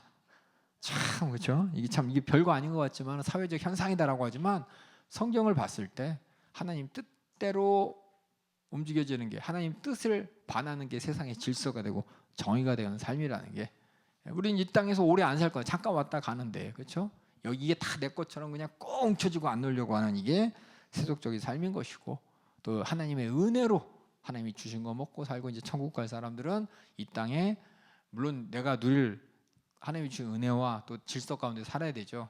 근데 그거 아예 그냥 거기만 집중해가지고 나누는 거에 인색한 사람은 순례자가 아니라는 겁니다. 이 땅에서 천년만년 살겠다는 거예요. 그 다음 장 읽어보겠습니다. 그래서 특별히 이제 이 부분에 대해서 또 강조를 하죠. 에베소서처럼, 에베소서나 다른 바울의 서신서처럼 특별히 남편과 아내에 대해서, 교회 장로들에 대해서, 젊은 사람들에 대해서, 이게 뭐냐면 그런 문제가 있었기 때문에, 그래서 예수 믿는 사람으로서 우리가 강건하다, 이 말이 건강한 것도 있지만 생각이 또 견고하고 주님과의 관계 가운데 믿음이 굳세게 하는 것은 하나님의 은혜인 것이고 바로 예수 그리스도의 능력으로만 가능하다라고 얘기하면서 특정 사람들 얘기를 합니다. 그리고 예수님 따라가야 된다고 합니다. 그래서 예수님의 고난을 당했듯이 우리도 고난을 통해 영광에 이를 것을 우리가 목격해야 된다고 얘기하고, 예수 믿는 사람으로서 예수님의 자세로 무장하면 예수님의 능력과 영광이, 되게 추상적인 표현이에요. 그렇죠? 그리스도의 자세로 무장하면 그리스도의 능력과 영광이 우리에게 참 추상적인 건데, 이게 뭐냐면 예수님의 삶의 모습을, 자세가 뭐냐면 예수님이 공생 가운데 어떻게 살았나를 보면서 우리도 그때 따라가는 겁니다. 예수님이 땅이 있었나요? 소유가 있었나요? 그렇다고 우리가 소유도 다 버리는 게 아니라 예수님께서 이게 그런 거에 우선순위를 두지 않으셨죠. 우선순위를 두셨던 그것을 따라가면서 하나님 말씀을 우선시해 가면서 하나님의 심정을 우선시해 가면서 그래야 우리가 물질도 초월할 능력이 생기고 환난과 핍박을 이길 능력도 생기고 그 뒤에 하나님의 영광, 하나님이 하셨다라는 것이 우리에게 나타날 수가 있는 것입니다. 다시 한번 영광이라는 단어 여러 번 말씀드렸습니다. 영광, 반짝반짝 빛나는 거 아닙니다. 영광은 특별히 이제 그 모습, 본질이 나타나는 거예요. 하나님의 영광, 그러면 하나님의 본질이 나타나. 모든 사람이 봤을 때, 야, 하나님이 하셨다라고 할 수 있는 게 하나님의 영광이 나타나는 자리입니다. 이해하시죠? 그렇죠. 그래서 하나님의 영광, 그러면 그때 찬송만 영광이 아니라 뭐가 영광이냐? 먼저는 나 같은 사람이 예수 믿게 된 게 참 하나님 아니면 할 수 없습니다. 얼마나 고집 많은 사람인데요. 저 같은 경우는 얼마나 이과생인데요. 계산이 딱딱딱 맞아야 되고 뭔가 이해가 돼야 되고 경험되지 않으면 인정도 하지 않고 그런데 하나님의 은혜로 이 자리에 있다는 것이고 더 나아가서 진짜 말 못하는 사람이 접니다. 아마 개인적으로 아시는 분들 말 많이 못해요. 다 두둥거리고 알 거예요. 설교할 때도 막 초점이 없어요. 눈에 어딜 봐야 될지 몰라. 초점 없이 했던 말도 하고 막 발음 꼬이고 막 그래갖고 막 헛하지 막 하고 그런데 하나님께서 은혜로 사용하고 계십니다. 이게 하나님께서 영광, 하나님께서 쓰시다는 증거인 것이고 저뿐만 아니라 비단 여러분들도 순간순간 나도 모르는 사이에 내 안에서 하나님 말씀이 나타나고 나도 모르는 사이에 담대함이 나타나고 이것이 나는 못하는데 나오는 게 뭐냐? 하나님께서 일하고 계시다는 하나님의 영광이 나타나는 것입니다. 물론 이적과 표적과 기사, 야 하나님께서 하셨어도 있지만 크게는 적게는 내가 하지 못했던 거 하나님이 기쁘신 것을 내가 이뤄가는 거, 담대함이 생기고 때로는 아무 말도 못했던 내가 담대하게 말할 수 있고 예수를 증거할 수 있는 거 다 하나님의 영광입니다. 그래서 이렇게 베드로 전서 외부 사람 고난과 핍박 가운데 어떻게 살아야 되느냐 이 보면은 다시 한번 보면 믿는 자들의 구원에 대해서 구원이 어떤 구원이냐, 구원받는 삶이 어떤 삶이냐에 대해서 지금 첫 부분에 얘기했던 파트 2는 세상에 관해서는 어떻게 살아야 되느냐. 그 다음에 세 번째는 고난 가운데 우리는 어떻게 해야 되느냐. 이게 베드로 전서의 내용입니다. 그래서 이게 진하게 3개 써봤죠. 파트 1, 2, 3. 그래서 여러분 이게 잘 보시고 그 다음에 베드로 후서 보겠습니다. 베드로 후서는 교회 안에서 예수님이 재림의 때를 준비하면서 어떻게 해야 되느냐. 똑같이 저자는 베드로죠. 베드로는 여러분이 잘 알다시피 예수님께서 변하셨던 그죠? 변화산의 목격자라고 스스로 얘기를 합니다. 그리고 우리 한번 베드로전서 3장 15절 밑에 있어요. 한번 읽어주실래요? 또 우리 주의 오래 참으심이 구원이 될 줄로 여기라. 우리 사랑하는 형제 바울도 그 받은 지혜대로 너희에게 이같이 썼고. 그래서 사도 바울 얘기하면서 얘기하죠, 그렇죠? 그러니까 베드로가 어떻게 보면 사도 바울이 성경을 읽다 보면은 그죠? 베드로에 대해서 언급한 내용이 있고 베드로도 사도 바울에 대해서 언급한 내용이 있습니다. 이게 뭐냐면 정말 서로 인정해 가면서 권위를 세워주는 모습으로 이 편지에 이런 권위를 나타내는 것을 우리가 보게 됩니다. 그래서 여기 보면은 3장 15절부터 주의 오래 참으심이 구원이 될 줄 우리가 여기라. 우리 사랑하는 형제 바울도 그 받은 지혜대로 너희가 썼고 너희도 지금 그렇게 들으라는 겁니다. 그래서 부활하신 그리스도 예언하신 방식으로 지금 죽음을 기다리고 있다는 것을 우리가 알고 있습니다. 베드로 이 상황이 어떤 상황인지. 그래서 우리 17번 우리 한번 베드로후서 1장 13절에서 15절 한번 읽어주세요. 내가 이 장막에 있을 동안에 너희를 일깨워 생각하게 함이 옳은 줄로 여기노니. 갑자기 다른 편지들이 뭐 그런 얘기 없죠. 내가 이제 죽을 날이 얼마 안 남았어. 이런 얘기 별로 없어요. 물론 있죠. 디모데후서라든지 이런 데 있는데 이 베드로가 직접 이 편지를 쓸 때 내가 이 장막에 있을 동안에 얼마 안 남았다는 얘기예요. 그러니까 죽음의 순간을 얼마 안 남았다는 스스로 이제 이해하고 인정하고 있을 때 이 편지를 썼다는 걸 알면서 베드로가 이제 예수님이 말씀하신 그대로 죽음의 방식이 오고 있다는 걸 베드로도 인식하고 있었고 그게 어떻게 죽느냐? 요한복음에 기록되어 있죠. 요한복음에 베드로가 어떻게 죽는지 나와 있습니다. 요한복음 우리 21장 18절에 19절 한번 읽어주세요. 내가 진실로 내게 이르노니 젊어서는 내가 스스로 띠띠고 원하는 곳으로 다녔거니와 늙어서는 내 팔을 벌리리니 남이 내게 띠띠우고 원치 아니하는 곳으로 데려가리라. 이 말씀을 하심은 베드로가 어떠한 죽음으로 하나님께 영광이 돌릴 것을 가리키심이로라. 이 말씀을 하시고 베드로에게 이르시되 나를 따르라 하시니. 이렇게 예수님께서 부활하신 다음에 베드로 만난 다음에 이런 말씀을 하셨습니다. 연대는 아까 얘기했듯이 약 68년경 네로 황제 시대였고요. 베드로 후서의 목적, 네 가지 목적이 뭐냐? 교회 안에서 우리가 첫 번째는 거룩한 그리스도의 성숙한 삶을 살자라는 것이 성화라는 게 있어요. 성화. 성화는 뭐냐면 예수님 닮는 삶입니다.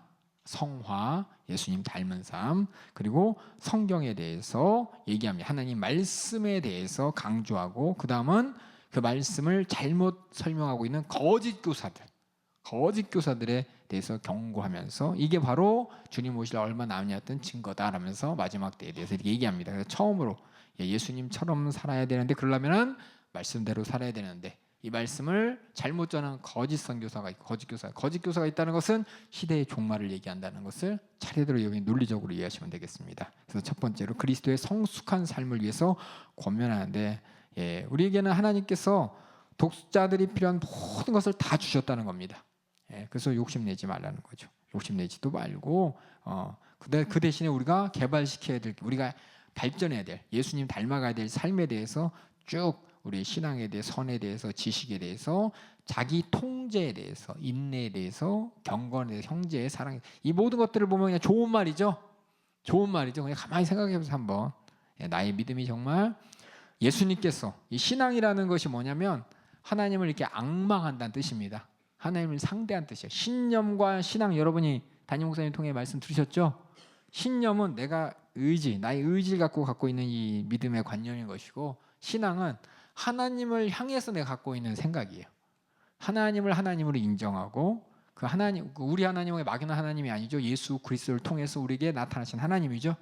그 하나님의 뜻 가운데 내가 바라고 그 하나님의 생각과 마음을 따라가는 게 신앙입니다. 그 선, 윤리적 도덕적 선이 아닙니다. 이것도 하나님 보실 때 좋았다라 할 수 있는 선, 하나님의 신령한 지식, 또 내가 육신의 이 모든 것을 통제하고 인내하고 하나님 기쁘시게 경건하게 살면서 형제 사랑하는 내용들, 이게 그리스도의 성숙한 삶을 대해서 이렇게 살아야 된다 얘기하고, 이 사실을 아는 그리스도인들의 삶은 절대 뒤로 물러나지 않는다는 겁니다. 뒤로 가면 안 됩니다. 우리 성도들 뒤로 물러가면 안 돼요. 계속해서 바울도 자라나라 그랬어요. 시간이 지나면 육신이 점점 자라나듯, 성이 되듯, 생각이 넓어지듯 우리가 신앙생활도 점점 자라나야 되는데, 어떤 사람은 그대로 있으신 분이 있어요. 그대로 작년도 올해도 조금도 안 변해요. 제가 말씀드렸지만은, 제가 말씀드린 적이 있나 모르겠는데, 뭔가 작년보다는 올해 하나님과의 관계 가운데 내가 조금 더 뭔가 나가는 면이 있어야 됩니다. 지난번에 주정원금 얘기도 했지만, 지난주에 하나님과의 관계 가운데 내가 드릴 수 있는, 하나님을 향해서 내가 어디까지 내가 믿음의 고백을 할 수 있는지, 이 주정원 작정할 때도 어떤 분들 보면은 때때로 이렇게 올라가요. 어떤 분들은 뭐 수입이 고정돼 있어서 그런지 몰라도 안 오르시는 분이 있어요. 제가 이렇다 저렇다 하는 게 아니라, 하나님과의 관계 가운데 어려운 가운데서도 내 믿음 정말 잘 지켜가면서 이렇게 온전히 이렇게 변치 않는 것도 잘하는 것이고, 때로는 내가 더 하나님께 들을 수 있는 것도 잘하는 것이고, 그래서 우리가 삶이 항상, 저는 그래요. 주정금 할 때마다도 저도 똑같아요. 내가 작년보다 올해 하나님 앞에 더 많이 나가고 있나? 내가 더 혹시 하나님을 더 사랑해서 혹시 뒤로 후퇴한 것은 없나? 내가 한 해 동안 저도 이제 성경 말씀 읽고, 저도 이제 은혜 받으면서 얼마만큼 더 이렇게 알아가고 있고 깨달아가고 있나? 스스로 가만히 보면서 스스로 그걸 확인할 수 있으셔야 돼. 어떻게 확인한대요? 내 속을 안 보이는데 어떻게 확인해요? 그럼 하나님과의, 세상과의 관계 가운데 내가 어느 쪽에 더 가까이 있는지 계속 확인해 보면서 뭔가 이렇게 발전이 있는 걸 내가 스스로 얘기할 수 있어야 됩니다. 내 작년에는 화를 냈는데 못 참고 지금 잘 참고 있어. 작년에는 말을 막 많이, 지금 말을 참 조심하게 하고 있어. 뭐 아니라든지 여러 가지들, 눈에 보이는 것도 여러분 꼭 있으셔야 됩니다. 그 다음에 두 번째, 예언자들, 사도들을 통해서 하나님 말씀이 있고 그 약속이 사실임을 이제 확인시켜 줍니다. 제가 여러 번 저도 말씀해, 성경 말씀이 진리라는 것을 하나님께서는 우리에게 예언을 통해서 다 말씀해 주셨죠. 예언이 이루어져 가는 것을 통해서, 그만큼 우리도 뭐냐, 서로 확인시켜줘. 베드로가 확인시켜. 일부 의심하는 사람이 있어요. 사람 생각 아니냐? 그랬더니 이제 3장 얘기하죠. 오직 성령의 감동하심을 받은 사람들이 하나님께 받아 말한 것이 바로 성경이다. 여기서 얘기하는 게 성경은 구약입니다. 구약. 그래서 성경을 왜곡시키면 멸망에 이른다라고 되어 있습니다. 구약은 뭐냐? 예수 그리스도를 소개하는 말씀입니다. 그렇죠? 구약을 통해서 하나님의 아들이 이 땅에 오셨고 하나님의 아들이 말씀대로 고난당하시고 죽으셨다는 것이 증거되는 거예요. 그래서 우리가 그냥 막연하게 예수님 우리 죄를 짊어지고 죽으셨어요. 그랬대요가 아니라 다 그게 뭐냐? 예수님 오시기 전에 이미 하나님께서는 그것이 정말 하나님이 하신 일이라는 것을 알아볼 수 있도록 선지자를 통해서 다 예언하셨다는 게. 근데 예수 믿는 사람 중에서 이거 모르고 그냥 예수 믿는 사람들도 많이 있어요. 저도 그랬고요. 저도 그냥 목사가 얘기하니까 그런가 보다라고 했지. 성경을 보면서 떠들어가면서 정말 예수님께서 정말 하나님께서 계획을 세우시고 계획대로 오시고 계획을 이루시면서 누구도 부정할 수 없는 하나님이 구원을 이루신 분이구나. 그 구원이 나의 죄를 해결하시는 것이구나 라는 것을 구약 말씀을 통해서 알게 되는데, 저번에 지난 학기에 봤다시피 유대인들은 이사야서 53장을 안 읽죠. 지난 학기 하신 분 보셨죠? 그렇죠? 유대인들이 이사야서 53장을 안 읽으니까 어머 이런 게 있었어? 그러면서 예수님을 모르잖아요. 그렇죠? 그러니까 성경을 구약의 말씀을 안다면 예수님이 정말 이 땅에 하나님 뜻대로 우리 죄를 해결하러 오신 분인 걸 알 수밖에 없는데 아예 안 읽으니까는 또 그걸 의심하니까 모르니까는 하나님의 뜻을 모르고 구원받은 사실도 모른다는 겁니다. 그런데 이것을 왜곡시키면 멸망이 이른다고 얘기하시고 또 이것을 잘못 가르치는 유대인들처럼 이사야서 53장 읽지 마! 금지야! 이런 거 그렇죠? 읽으면 큰일 날까 봐 읽으면 안 돼! 그리고 이건 너희 마음대로 생각하지 마! 라고 하는 거 거짓 교사들의 가르침을 경고합니다. 그들은 죄악이 가득하다고 되어 있어요. 흠이 있고 파괴적이고 수치하고 탐욕적이고 거만하고 하나님을 모치하고 또 자랑만 일삼다 그랬습니다. 그래서 가장 나쁜 것은 하나님의 거룩한 계명을 거부하는 태도로서 하나님 말씀을 인정하지 않는 게 가장 나쁜 것이고, 그럼에도 불구하고 하나님은 우리에게 예수 그리스도를 통해서 진짜 하나님이 누구인지 하나님의 말씀, 새로운 하나님의 구원의 길을 열어주셨으니 그걸 믿자고 하는 게 이제 3번 내용이고, 4번은 시대의 종말에 대해서 얘기합니다. 그리스도의 재림이 아직 발생하지 않았다. 자, 우리 교회 담임 목사님께서 재림에 대해서 설교 시작했을 때 많은 사람들이 정말 갑자기 그렇죠? 우리 교회 이제 오래 계신 분들은 알 거예요. 저도 정확하게 기억하는 게 모르겠어요. 제가 와서 15년 전부터 2010년경부터 담임 목사님이 몸이 이제 힘들기 시작하셨어요. 그때부터 예수님의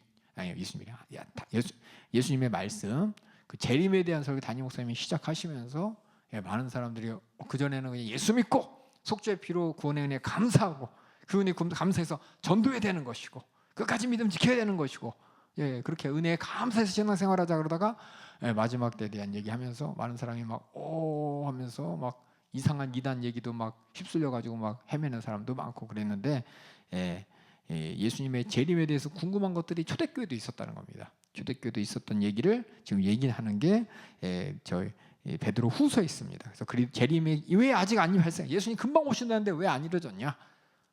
구약 복음서에 보니까 예수님께서 여기 있는 사람들이 내가 지금 이게 승천하는 거 보지? 그 사람 중에 내가 강림하고 또 볼 거야라고 예수님이 말씀하셨기 때문에 그들 생각에는 뭐냐? 예수님 우리가 죽기 전에 여기 있는 사람이 적어도 죽기 전에 예수님 오시겠다고 생각했는데 그러려면 결국 한 30년? 많아야 30년? 뭐 40년 오시겠지. 세상 사람 이렇게 생각하고 있는데 시간이 지날수록 안 되고 봤던 증인들이 다 죽어가고 있잖아요. 그러니까 도대체 예수님 진짜 오는 거야 안 오는 거야 막 이렇게 꿈뻑꿈뻑거리면서 지금 68년경이니까 예수님 승천하시고 35년 정도 지났어요. 현실상으로 예수님 하신 말씀이 안 맞는 거야.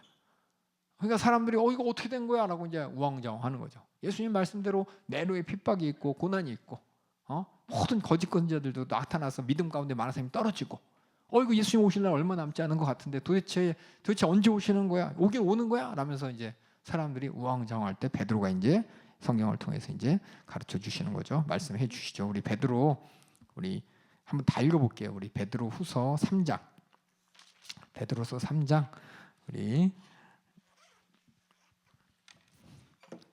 8절부터 3장 8절부터 베드로서 3장 8절 여기 나와 있긴 하지만은 3장 8절 9절 한번 우리 읽어주시기 바랍니다. 사랑하는 자들아 주께는 하루가 천년 같고 천년이 하루 같은 잠깐 그 앞에 있나요? 야 예수님이 왜 안 오시냐고 너희들이 묻는데 그거 걱정하지 마라는 얘기가 예, 없네. 그냥 읽어보면 되겠네. 맞네요. 3장 8절부터 9절 또 10절까지 읽어주세요. 사랑하는 자들아 주께는 하루가 천년 같고 천년이 하루 같은 이 한 가지를 잊지 말라. 주의 약속은 어떤 이에 덜이라고 생각하는 것 왜 같이 약속이 안 이루어지는 거야? 오실 때가 되는데 오신다더니 왜 하는 거야? 얘기하는 것처럼 읽어주세요. 덜인 것이 아니라 오직 너희를 대하여 오래 참으사 아무도 멸망치 않고 다 회개하기에 이르기를 원하시느니라. 그러나 주의 날이 도적같이 오리니 그날에는 하늘이 큰 소리로 떠나가고 체질이 뜨거운 불에 풀어지고 땅과 그 중에 있는 모든 일이 드러나리로다. 11절도 읽어 13절까지 읽어주세요. 이 모든 것이 이렇게 풀어지니 너희가 어떠한 사람이 되어야 마땅하뇨. 거룩한 행실과 경건함으로 하나님의 날이 임하기를 바라보고 간절히 사모하라. 그날에 하늘이 불에 타서 풀어지고 체질이 뜨거운 불에 녹아지려니와 우리는 그의 약속대로 의에 거하는 바 새 하늘과 새 땅을 바라보도다. 여기 많은 사람들이 그때 근데 바이오들어온 얘기가 뭐냐? 그까지 거룩한 행실과 경건함으로 기다리라는 거죠. 이게 뭐냐? 우리한테도 똑같이 하시는 말씀입니다. 그러니까 어떤 사람은 사기 아니냐 그래요. 예수님께서 사기 아니냐? 그게 누구냐면 성경을 오해하는 사람들, 성경을 문자 그대로만 해석하려는 사람들. 제가 여러 번 말씀드린 성경은 문자 그대로 해석이 아니라 안에 있는 의도를 알아야 됩니다. 의도를 목사가 알고 누가 알겠지가 아니라 성경은 누구든지 알 수 있도록 다 말씀하셨어요. 그게 뭐냐면 2000년 동안 그러면 아무 일 안 일어났는데 이거 가짜 아니냐 라면서 세상 사람들은 치부해요. 왜냐 성경을 단순한 정보로 본다면 단순한 노스트라다무스 예언처럼 언제 무슨 일이 일어난다 그것만 보고서 그것만 바라보면은 성경은 오해하기 딱 맞아요. 그래서 다미성교라든지 많은 지금 종말론자들이 예수님의 재림에 대해서 동쪽이다 북쪽이다 뭐다 얘기 많이 하잖아요. 그 얘기도 예수님이 하셨죠. 여기 예수님 오신다 저기 오신다 혼란하지 말라고. 지금 예수님께서 하신 말씀이 하나님 뜻이 무엇이냐? 일단은 복음이 땅끝까지 전해지는 게 하나님의 가장 기뻐하시는 뜻입니다. 예수님 지금 우리 담임 목사님도 지금 코트디부아로 가신 것처럼 주님이 오시기 전에 누구라도 적어도 한 번은 예수 그리스도의 복음을 듣기를. 그래서 회개할 기회를 갖는 것이 뭐냐? 하나님의 사랑인 것이고 또 공의인 것이고 그 뜻이 지금 이루어져 가고 있고 하지만 그게 언제 이루어질지 몰라요. 순식간에 이루어질 수도 있어요. 한꺼번에 또 어떻게 하지만 그게 언제일지 모르는데 우리는 어떻게 하나님 앞에 그 날을 바라보며 살지만 더 중요한 것은 뭐냐면은 항상 내가 하나님 보실 때 원하는 모습으로 사는 게 중요해요. 그러니까 삶의 모습이 중요한 것이에요. 제일 중요한 건 하나님께서는 우리가 회개하고 죄사함 받아서 하나님의 자녀로 천국에 갈 만한 천국에 입성할 만한 하나님 나라의 백성의 자격을 갖고 살기를 원하지. 막말로 예수님이 지금 오시면 구원받을 사람 얼마나 되겠어요? 그 당시에도 그렇고 우리가 그 얘기를 뭐하냐? 그래서 항상 뭐냐? 우리가 주님의 재림을 생각하는 게 언제야가 아니에요. 나는 준비되어 있는가? 이걸 준비하라는 거지. 포커스가 너는 그래서 빨리 준비하고 계속 준비하면서 네 믿음을, 네 거룩함을 보존해 가면서 네 인생이 마감된다면 천국 가야 되는 것이고 그 전에 주님 오신다면 주님과 함께 들림받아야 되는 것이고 이게 뭐냐? 우리가 거룩한 행실로서 주님의 뜻을 이루기를 하나님이 원하시는 거지 언제야? 라는 거 그 점 찍는 그날을 하나님께서 예고하시면서 그날이 중요해 라고 한 게 아니에요. 이 날이 중요해보다 더 중요한 건 네가 준비돼야 돼가 중요한 거예요. 근데 이 하나님 말씀의 의도를 잘 모르는 사람들은 다시 말해서 성경을 통해서 예수님이 이 땅에 왜 오시고 구원이 뭐냐? 하나님의 인격적인 걸 모르는 사람들은 적어. 그래서 언제인 거야? 찍어. 어디인 거야? 찍어. 계속 이렇게 노스트라다무스 예언이나 이런 것처럼 사람들의 어떤 하나님과의 관계보다도 알아 몰라 뭐 이런 거 그렇죠? 그런 거에 막 집중하게 만들어가지고 사람들을 미혹하게 한다고 예수님이 말씀하셨어요. 그러니까 여러분들은 진짜 하나님이 원하는 뜻이 무엇인지 시대를 바라보면서 우리는 긴장하며 살라는 겁니다. 긴장하면서 뭐 어차피 안 올 거 이 사람은 절대 신부로서 믿음 준비 못합니다. 하나님은 우리의 사정 잘 알아요. 믿음이 성숙한 사람은 성숙한 대로 뜻을 알 것이고 믿음이 없는 사람은 그렇게 해서 다급하게 준비시키려나 그렇죠? 이게 뭔 뜻인지 아시겠죠? 애들한테 야 몇 시까지 와야 돼? 그러면 애들이 뭐예요? 혼나라는 말 하죠. 그럼 막 움직이죠. 근데 다 아는 사람들은 뭐예요? 버스가 이제 몇 시까지 딱 와요. 예를 들어서 이제 학생들이 어디 갈 때 야 9시에 버스 오니까 그거 꼭 타야 돼. 알았지? 이 말 하는 거하고 어떤 사람한테는 뭐야? 안 오면 혼나라는 거하고는 차이가 틀려요. 예? 아는 사람, 철든 사람은 9시 가면 버스 들면 안 되니까 내가 미리 가야지 5분 안에 오는데 막 엉뚱한 생각하고 해찰하는 애들은 뭐 오던 말던 뭐 이러니까는 안 오려고 움직이잖아요. 예, 그것처럼 우리가 생각이 이렇게 하나님과의 수준에 이렇게 맞춰서 열릴 수 있는 사람은 이걸 보면서 왜 성경에 틀렸어라고 안 해요. 하나님께서 이렇게 잘 정말 정신 바짝 차리려고 하시는구나 이렇게 듣는 것이고, 이 수준에 도달하지 못하는 사람들은 야 빨리 회개하고 빨리 준비해야 돼.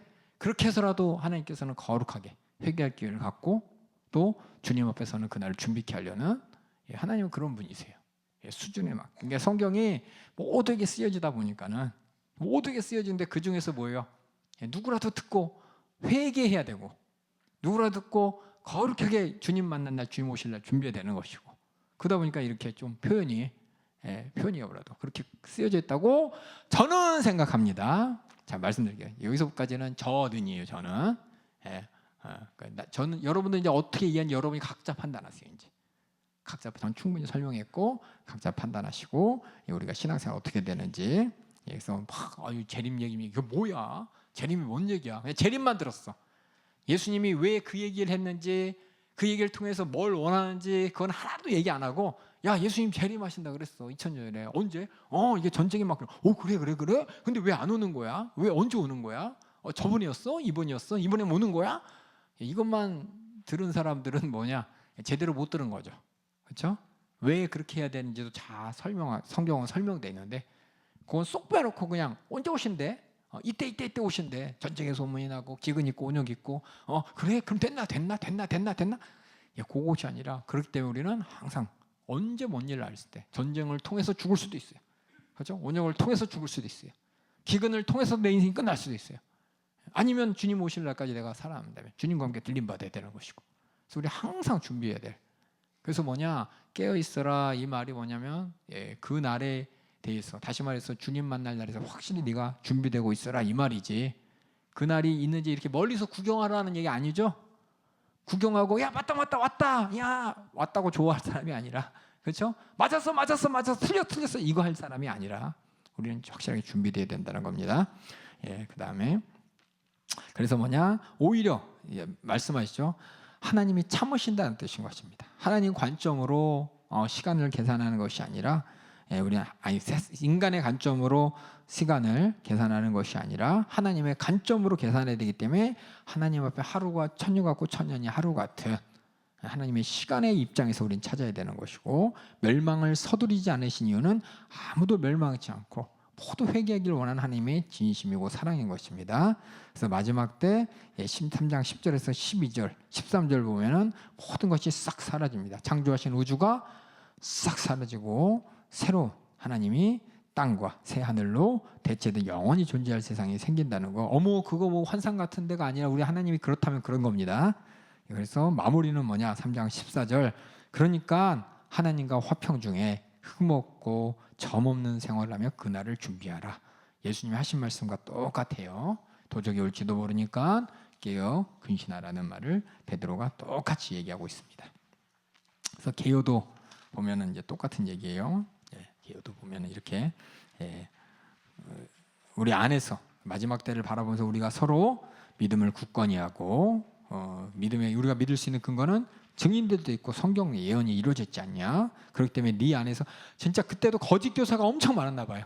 특별히 그렇죠? 이 믿음에 대해서 거짓하는 사람, 주님의 오심의 재림에 대해서 거짓말하는 사람. 그래서 우리는 첫째는 뭐냐면 우리가 믿음이 뭐고 복음이 뭐고 내가 구원받은 게 무엇인지 확실하게 제대로 알아야 안 속습니다. 그리고 또 뭐냐? 주님이 오신다고 했던 마지막 때에 대한 실상이 있잖아요. 모르니까 뭐 베리칩이다, 그렇죠? 바코드다, 그거에 집중해. 베리칩이든 바코드든 내가 준비되면 아무 상관없어요. 진짜 중요하게 여길 내 신앙생활에 대해서 내 하나님과의 관계 가운데 내가 거룩하게 준비되었냐는 집중 안 하고, 그래서 뭐야? 베리칩이야? 바코드야? 뭐 이렇게 생체 모이고 이렇게 뭐 이런 거 때문에 그건 중요한 게 아니에요. 그게 되지도 않고.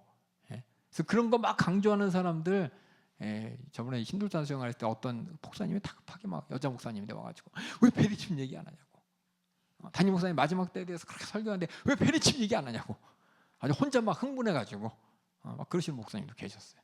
왜냐하면 그분한테는 그런 것 같아요. 거룩한 행실로 신부의 믿음이 중요한 게 아니라 담임 목사님은 신부의 믿음에서 막 설명하고 있는데 그래서 왜 페리침 얘기 안 하냐고 바코드 얘기 안 하냐고. 우리 중요한 게 뭔지 잘 보셔야 돼요. 거짓 교사들은 이렇게 중심을 이렇게 혼란하게 만들어. 하나님의 의도와 상관없는 것에 집중하게 만들어서 꼬투리 잡아가지고 다 이단들이 다 그래요. 보면 이단들이 다. 그다음에 주님의 강림의 약속에 대해서 다시 한번 잘 설명한 게 베드로후서입니다. 요한 1서 볼게요. 요한 1서. 요한 1서도 요한복음 요한 1서 요한이죠. 사도 요한이 요한 1, 2, 3서하고 요한계시록 그의 인생의 말년에 편지를 했습니다. 요한은 이제 쓸 때마다 기록의 목적을 다 밝힙니다.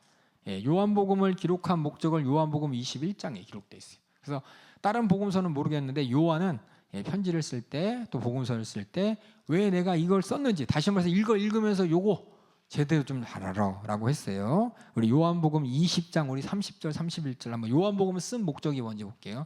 요한복음을 쓴 목적. 다른 마태복음, 마가복음, 누가복음은 특별히 누가복음은 이제 데오빌로 가까이에 라면서 뭔가 썼는데 마태복음, 마가복음 목적이 이제 잘 안 쓰여 있는데 모든 복음서의 목적이기도 합니다. 요한복음 20장 30절 31절 읽어주세요. 예수께서 제자들 앞에서 이 책에 기록되지 아니한 다른 표적도 많이 행하셨으나 오직 이것을 기록함은 대놓고 했죠. 오직 이것을 기록함은 너희로 예수께서 하나님의 아들 그리스도이심을 믿게 하려 함이요 또 너희로 믿고 그 이름을 힘입어 생명을 얻게 하려 함이니라. 이게 이제 기록한 목적이죠. 요한의 독자들에게 하나님의 아들 그리스도인 걸 확실히 그게 뭔지는 복음서 같이 하신 분 알 거예요. 그게 어떤 의미인지는 복음서를 통해서 다 설명했고 또 생명을 얻게 하려니라. 이 생명이 이제 용어가 이제 같은 용어죠. 천국과 영생과 그렇죠? 사망의 반대죠. 생명은 사망의 반대죠. 사망은 어디서 와요? 죄에서 오는 거죠. 생명은 어디서냐? 죄가 사해짐으로 오는 거죠. 그래서 우리는 그냥 생명이라고 했지만 영생이라고 했지만 실상 그 앞에 뭐가 있냐면 죄사함이 있는 겁니다. 죄사함. 그 죄사함을 위해서 예수님이 오셨어요. 그래서 많은 사람들이 예수님은 우리에게 생명이십니다 그러잖아요. 그럼 야 예수님이 생명 좋아. 긍정적인 이미지야. 근데 예수님이 이 땅에 왜 오셨냐? 우리 죄의 문제를 대속하러 오셨습니다. 우리 죄를 해결하고 죄의 값인 사망인 그 사망에서 구원해서 영생을 주시려고 천국을 주시고 오셨습니다. 근데 많은 사람이 그냥 요한복음만 이렇게 보면서 그냥 좋은 거, 사랑, 생명, 사랑, 생명 이거 그냥 좋은 거잖아. 예수 믿으면 이렇게 좋은 거야.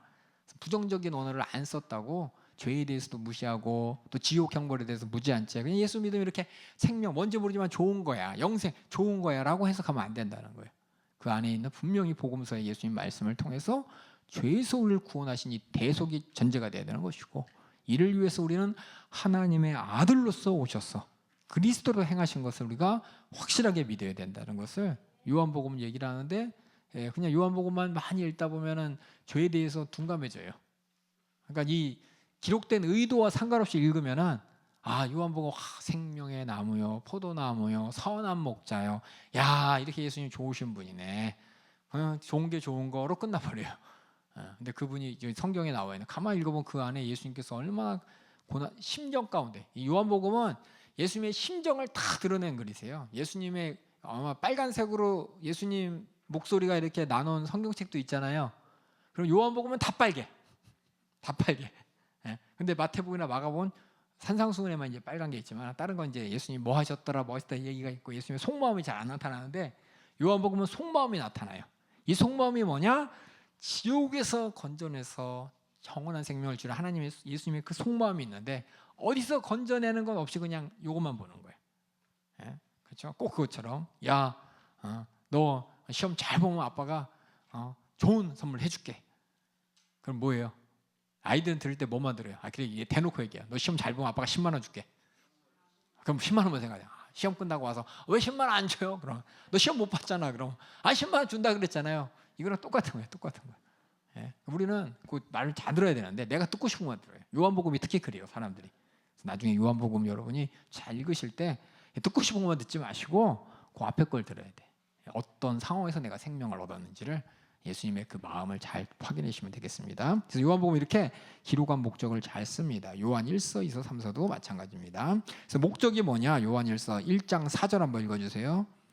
요한 1서 1장 4절에 요한 1서 기록한 목적이 있습니다. 읽어주세요. 우리가 이것을 쓰면 우리의 기쁨이 충만케 하려 함이로라. 왜 이렇게 기쁨이 충만해야 될까요? 다시 말씀드리지만 초대교회 당시에 고난이 그쵸? 기쁠 일이 없어요, 육식으로는. 하지만 우리는 기쁠, 내 영혼의 사정을 보면서 기쁠 일이 충만하게 이걸 썼다고 했습니다. 그만큼 뭐냐면 요한복음이 기록될 당시에 이 핍박의 시대에 그 네로도 핍박이지만은 그 다음에 뭐 이름도 까먹었어요.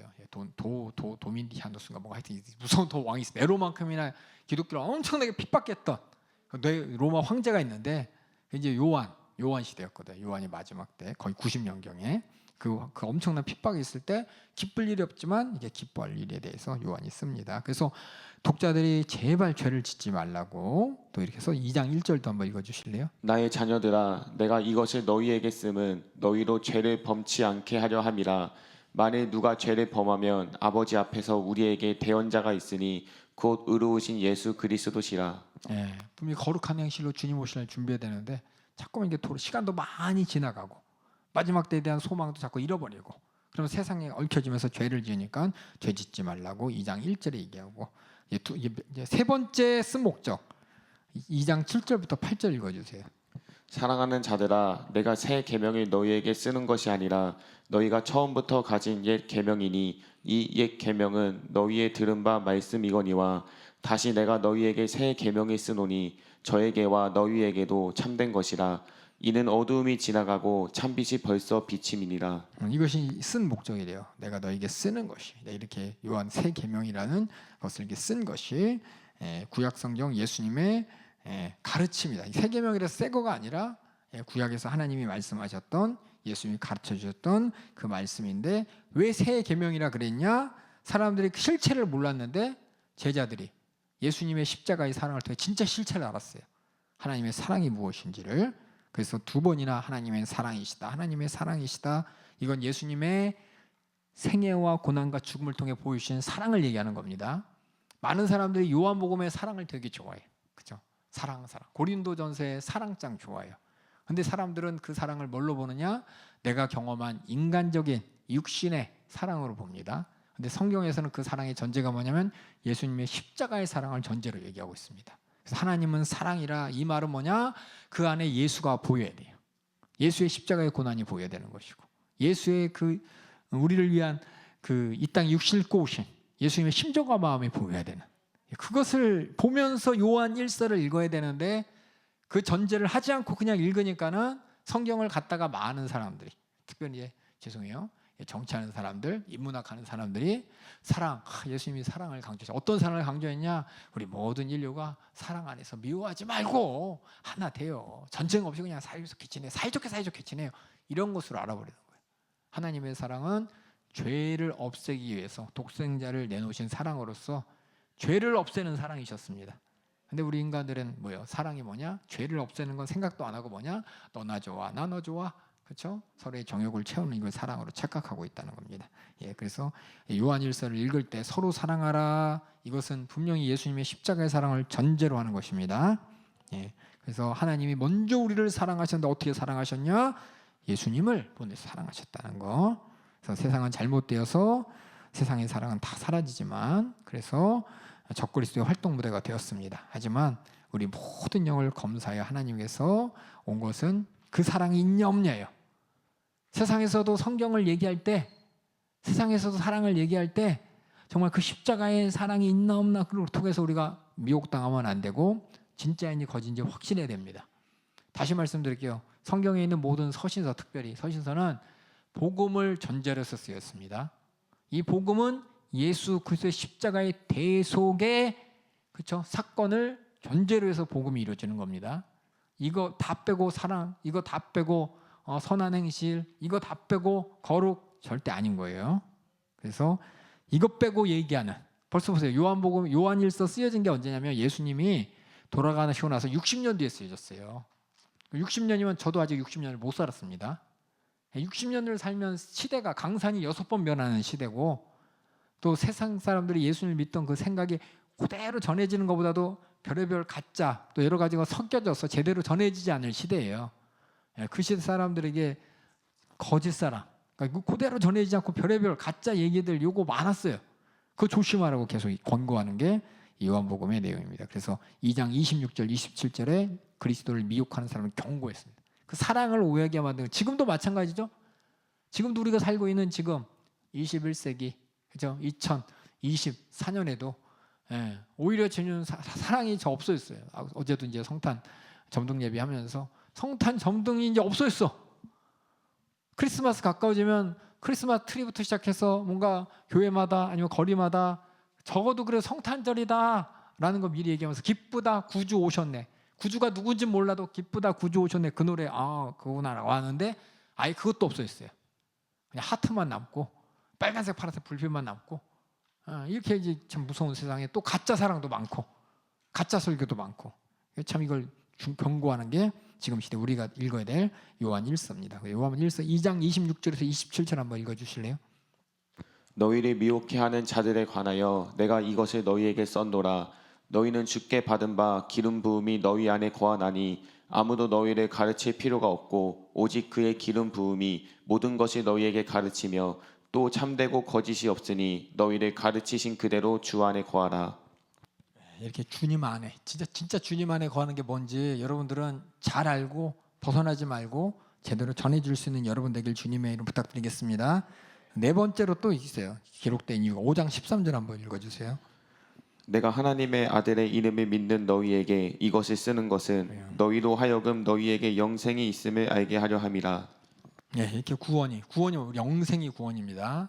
이 땅에서 예수 믿고 착하게 행복하게 그냥 사는 것이 끝이 아니라 영원한 생명, 천국이 있는 것이 바로 확실한 예수 믿는 목적인 것이고, 그래서 이 네 가지가 나와요. 요한일서는 내가 왜 썼냐? 네 가지로. 첫 번째는 너희가 정말 기뻐하기 위해서, 진짜 기쁨이 누리기 위해서, 기쁨을 뺏기지 않게 해서. 두 번째는 죄 짓지 말라고 쓰는 거야. 세 번째는 사랑, 거짓 사랑에 속지 말라고 적는 거야.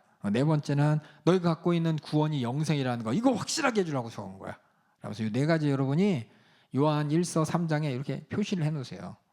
내가 이것을 쓴 것은 이렇게 얘기했죠. 지금 다른 성경은 없지만 요한은 쓰는 목적을 다 썼어요. 바울도 이렇게 쓴 목적에 대해서 내가 이랬었고 이랬었구나 했지만은 정확하게 목적을 갖고 성경을 읽으라고 요한은 요한 1서를 통해서 첫 번째는 1장 4절, 그렇죠? 우리의 기쁨이 충만케 하려 함이니라. 두 번째는 2장 1절, 내가 너희에게 자녀들아 내 것을 너희에게 쓰면 너희로 죄를 범치하게 하려 이걸 썼다. 만일 누가 죄를 범하면 아버지 앞에서 우리에게 대언자 있으니 곧 의로우신 예수 그리스도시니라. 그러니까 주님 앞에 죄 짓지 말라는 것이고, 세 번째는 2장 26절 27절에 자녀들아 여기 나왔죠, 그렇죠? 자, 너희들 미혹하게 하는 자들에 관하여 이것을 너희에게 썼노니라. 거짓 얘기 절대 거짓 속지 말아라. 근데 5장 13절에 또 내 것을 왜 썼냐면은 그렇죠? 하나님의 아들 너희 믿는 너희 영생이 구원이라는 것이 있음을 알게 하려 함이니라. 그래서 이것이 뭐냐? 우리가 성경을 읽을 때 이 네 가지 똑같아요. 우리가 성경을 읽을 때 네 가지를 확실하게 인지하면서 써야 돼. 요한일서를 기록해서 우리에게 준 요한이 똑같이 이 모든 성경을 통해 우리에게 주시고자 하는 것이 진짜 우리가 갖고 있는 기쁨이 뭔지 뺏기지 않기 위해서, 죄가 뭔지 확실히 알고 죄 짓지 않기 위해서, 또 우리 거짓 속지 않기 위해서, 우리가 갖고 있는 구원이 확실한 것을 알기 위해서, 그래서 성경을 읽습니다. 그러니까 성경을 읽는 목적을 잘 알고 읽어주시기 바랍니다. 요한 2서 볼게요. 2서는 이제 여기도 똑같이 사랑을 강조합니다. 사랑. 근데 아까 얘기했지만 그 사랑이 그리스도의 십자가의 사랑 전제하고 읽어야지, 그거 빼놓고 읽으면은 가짜 사랑이라는 거예요. 그래서 뭐냐, 13절밖에 안 되지만 처음에는 진리와 사랑 안에 거하라 이렇게 돼 있어요. 진리가 어떤 진리입니까? 여러분, 진리가 뭘까요? 요한이 얘기하는 진리가 뭘까요? 근데 진리라는 말이 저희 나와 있어. 우리 요한복음에 32절에 나오죠. 요한이 얘기하는 진리가 뭐냐? 세상에서 얘기하는 진리가 아닙니다. 우리 성경을 읽을 때 어떤 국어 사전에는 진리가 아니라 성경이 얘기하는, 요한이 얘기하는 진리. 한번 우리 요한복음 8장 우리 32절부터 34절까지 읽어주세요. 진리를 알지니 진리가 너희를 자유케 하리라. 이거 가지고 사람들이 그렇죠? 좋아하죠. 제가 여러 번 얘기했지만 연세대학교도 이게 이제 마크로 써 있고 백석대학교도 마크로 써 있어요. 학교. 연세대학교는 선교사가 세웠죠.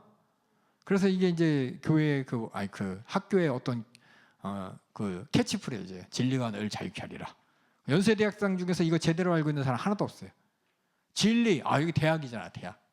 대학에서는 학문의 진리를 탐구하고 그 진리를 통해서 참 모르는 사람들 가르쳐주고 억압받는 사람 풀어주고, 야, 그럼 맞아, 배워야 돼. 지식은 지적인 영역에 대해서 얘기하는데, 요한복음에 나오는 진리는 뭐냐? 그 다음에 33절 읽어주세요. 저희가 대답하되 우리가 아브라함의 자손이라 남의 종이 된 적이 없거늘 어찌하여 우리가 자유케 되리라 하느냐. 예수께서 대답하시되 진실로 진실로 너희에게 이르노니 죄를 범하는 자마다 죄의 종이라. 그러니까 자유인데 진리가 너희를 자유케 하리라. 어떤 종에서 자유케 되는 거예요? 죄의 종에서 자유케 되는 겁니다. 그게 진리예요. 그래서 다시 말해서 진리는 뭐냐? 죄를 분별하게 만드는 하나님의 말씀인데, 세상 사람들은 죄에 대한 분별을 위한 진리가 아니라 자기 학문적인 역량과 업적을 강조하기 위해서 진리라고 하는 거죠. 그래서 요한복음 요한 2서에 나온 이 진리도 뭐냐? 죄의 종된 자유. 다시 마귀 괴계를 알고 보고 이기고, 그렇죠? 더 이상 세상에 얽매이지 않는 천국 갈 수 있는 진리라고 이렇게 알아야 되는데, 그러니까 성경의 사랑, 그러니까 요한복음을 많은 사람이 오해. 진리도 오해, 사랑도 오해, 생명도 오해. 그래서 생물학 하는 사람들도 바이올로지 하는 사람 있잖아요. 거기서도 뭐 생명에 대한 얘기 나오면 참 요한복음에서 제일 그럴듯한 거, 생명이 충만 뭐 그런 거 다 가져다가 막 인용하고 막 그러는 사람도 있었어요. 우리는 이렇게 모르면 잘못 오해하는데, 잘못 오해한 그걸 보면서 성경을 또 오해해. 성경은 그런 거 저렇게 쓰는 거구나라고 세상 사람을 또 오해합니다. 그런 걸 우리가 풀어줘야 됩니다. 그래서 이렇게 사랑에 대해서, 진리에 대해서 요한이서는 강조를 합니다. 그래서 요한이서의 메시지는 일서와 같이 사랑을 강조하면서 진리의 실천이 필수적이다. 진리의 실천이 뭐냐? 죄에서 자유케 하는 진리의 실천입니다. 그렇죠? 죄를 안 짓는 거죠. 하나님 뜻대로 거룩하게 사는 거죠.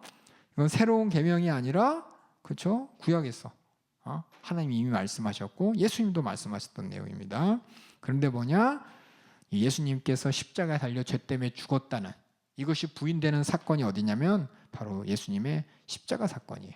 그래서 예수님의 인성을, 신성을 부인하는 사람들, 이게 뭐냐? 예수님의 인성과 신성 나중에 우리가 다음 학기 때 할지도 모르겠지만은, 예수님은 말씀이 육신이 되어 이 땅에 오신, 그렇죠? 우리와 같은 인간이시면서 또한 하나님의 아들로서 하나님이십니다. 그래서 우리의 고백이 뭐냐? 예수님이, 우리의 믿음의 고백이 하나님의 아들 예수 그리스도라고 고백하는 게 우리의 믿음의 고백이에요. 하나님의 아들은 물론 하나님의 아들로서 어마어마한 권세를 가지고 이적을 보여주면서 세상 사람들이 처음 보는 하나님의 권세를 나타냈지만, 이걸 통해서 우리가 뭘 아느냐? 하나님의 아들이 죄 없으신 분이라는 것이고, 또 예수님께서는 30년 동안 나사렛 목수의 아들로 사시면서 예수라는 이름으로, 그렇죠? 모든 사람에게 불려지는 우리와 같은 육신을 갖고 있는, 그렇죠? 인간이셨습니다. 모든 인간은 다 죄 아래서 죽어야 되지만 예수님은 거룩하신, 죄 없으신, 다시 말해서 사망이 지배하지 못하는, 죄가 지배하지 못하는 우리가 똑같은 육신을 가진 분으로서, 그렇죠? 그래서 뭐냐? 대속이 가능한 거예요. 대속이. 그래서 우리 죄를 짊어지고 죽는 것이 가능해서 우리가 죄사함을 이루는 하나님의 구원이 이루어졌습니다라는 고백이 뭐냐? 하나님의 아들 예수 그리스도를 믿는 믿음이에요. 그냥 막연하게 그냥 하나님의 아들인 것 같아. 하나님의 아들 대단하잖아. 예수라고 불리고 그리스도 뭔지 모르지만 이건 뭐냐? 하나님의 약속이죠. 하나님이 약속대로 우리를 구원하겠다는 약속이 이루어진 것을 그리스도고, 그 구원이 뭐냐? 바로 이것이었다는 겁니다. 그렇죠? 이것을 고백하는 게 우리가 하나님의 아들 예수 그리스도예요. 죄 없으신 분이 하나님의 아들이 육신을 입고서 우리 죄를 대속하셔서 우리 죄를 사해 주시는 하나님의 약속대로의 구원을 내가 믿습니다라는 것이 하나님의 아들 예수 그리스도를 믿는 복음입니다.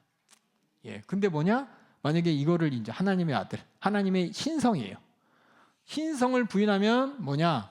죄 없으신 분이 죽었다가 아니에요. 죄 없으신 분이 우리 죄를 담당할 수가 있는데 그냥 우리가 똑같은 인간으로 죽었다. 그럼 우리의 죄가 담당 안 된 거예요. 알겠어요? 그래서 하나님의 신성을 예수님의 신성을 부인한다. 그럼 나 안 믿어. 신이 그렇게 했어. 그냥 그 정도 끝이 아니라 대속이 부인이 되는 거예요. 더 나가서 예수님의 인성이 부인된다. 그러면은 죄 없으신 분인데 이거 가짜야. 그 말은 안 죽었다는 얘기예요. 죽은 척했다는 거예요. 그럼 진짜 우리 죄값이 지불이 되지 않는 거잖아요. 그것도 대속이 부인되는 거예요. 그래서 예수님의 신성을 부인한다, 인성을 부인한다. 이 얘기가 단순히 그냥 예수님 하나님의 아들 아닌 것 같은데 예수님 뭐 그냥 우리 똑같은 인간 아니었어?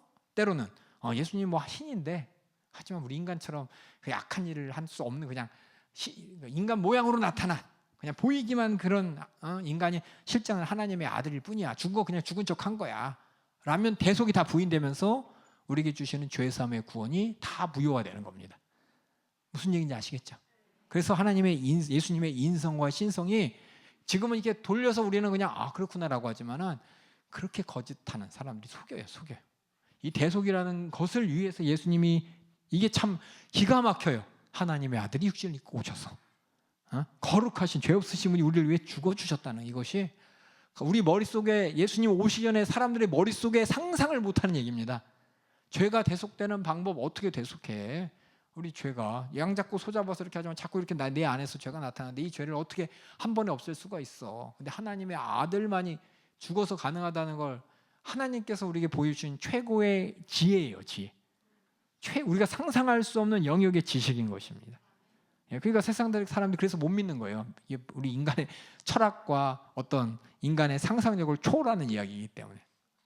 근데 하나님이 우리에게 보여주신 이것이 정말 다시 없는 하나님의 진리의 말씀으로서 우리를 자유케 하신 진리라는 거. 여러분이 벌써 시간 다 지나고 그래요. 이거 얘기하다가 죄송해요. 그래서 이렇게 그 당시 이렇게 거부하는 사람들이 있었다. 그래서 이것이 단지 그냥 같이 그런 거부하는 사람이 있었는가 봐가 아니라 대속을 거부하는 것이고 구원을 거부하는 것입니다. 이게 이제 그래서 이 사랑과 진리 안에 거하라. 이 안에는 예수님의 대속에 그렇죠? 이것을 무너뜨리는 자들 거짓 교사가 있다라고 했습니다. 요한 2서까지 하고 이제 요한 3서부터는 다음 시간에 하도록 하겠습니다.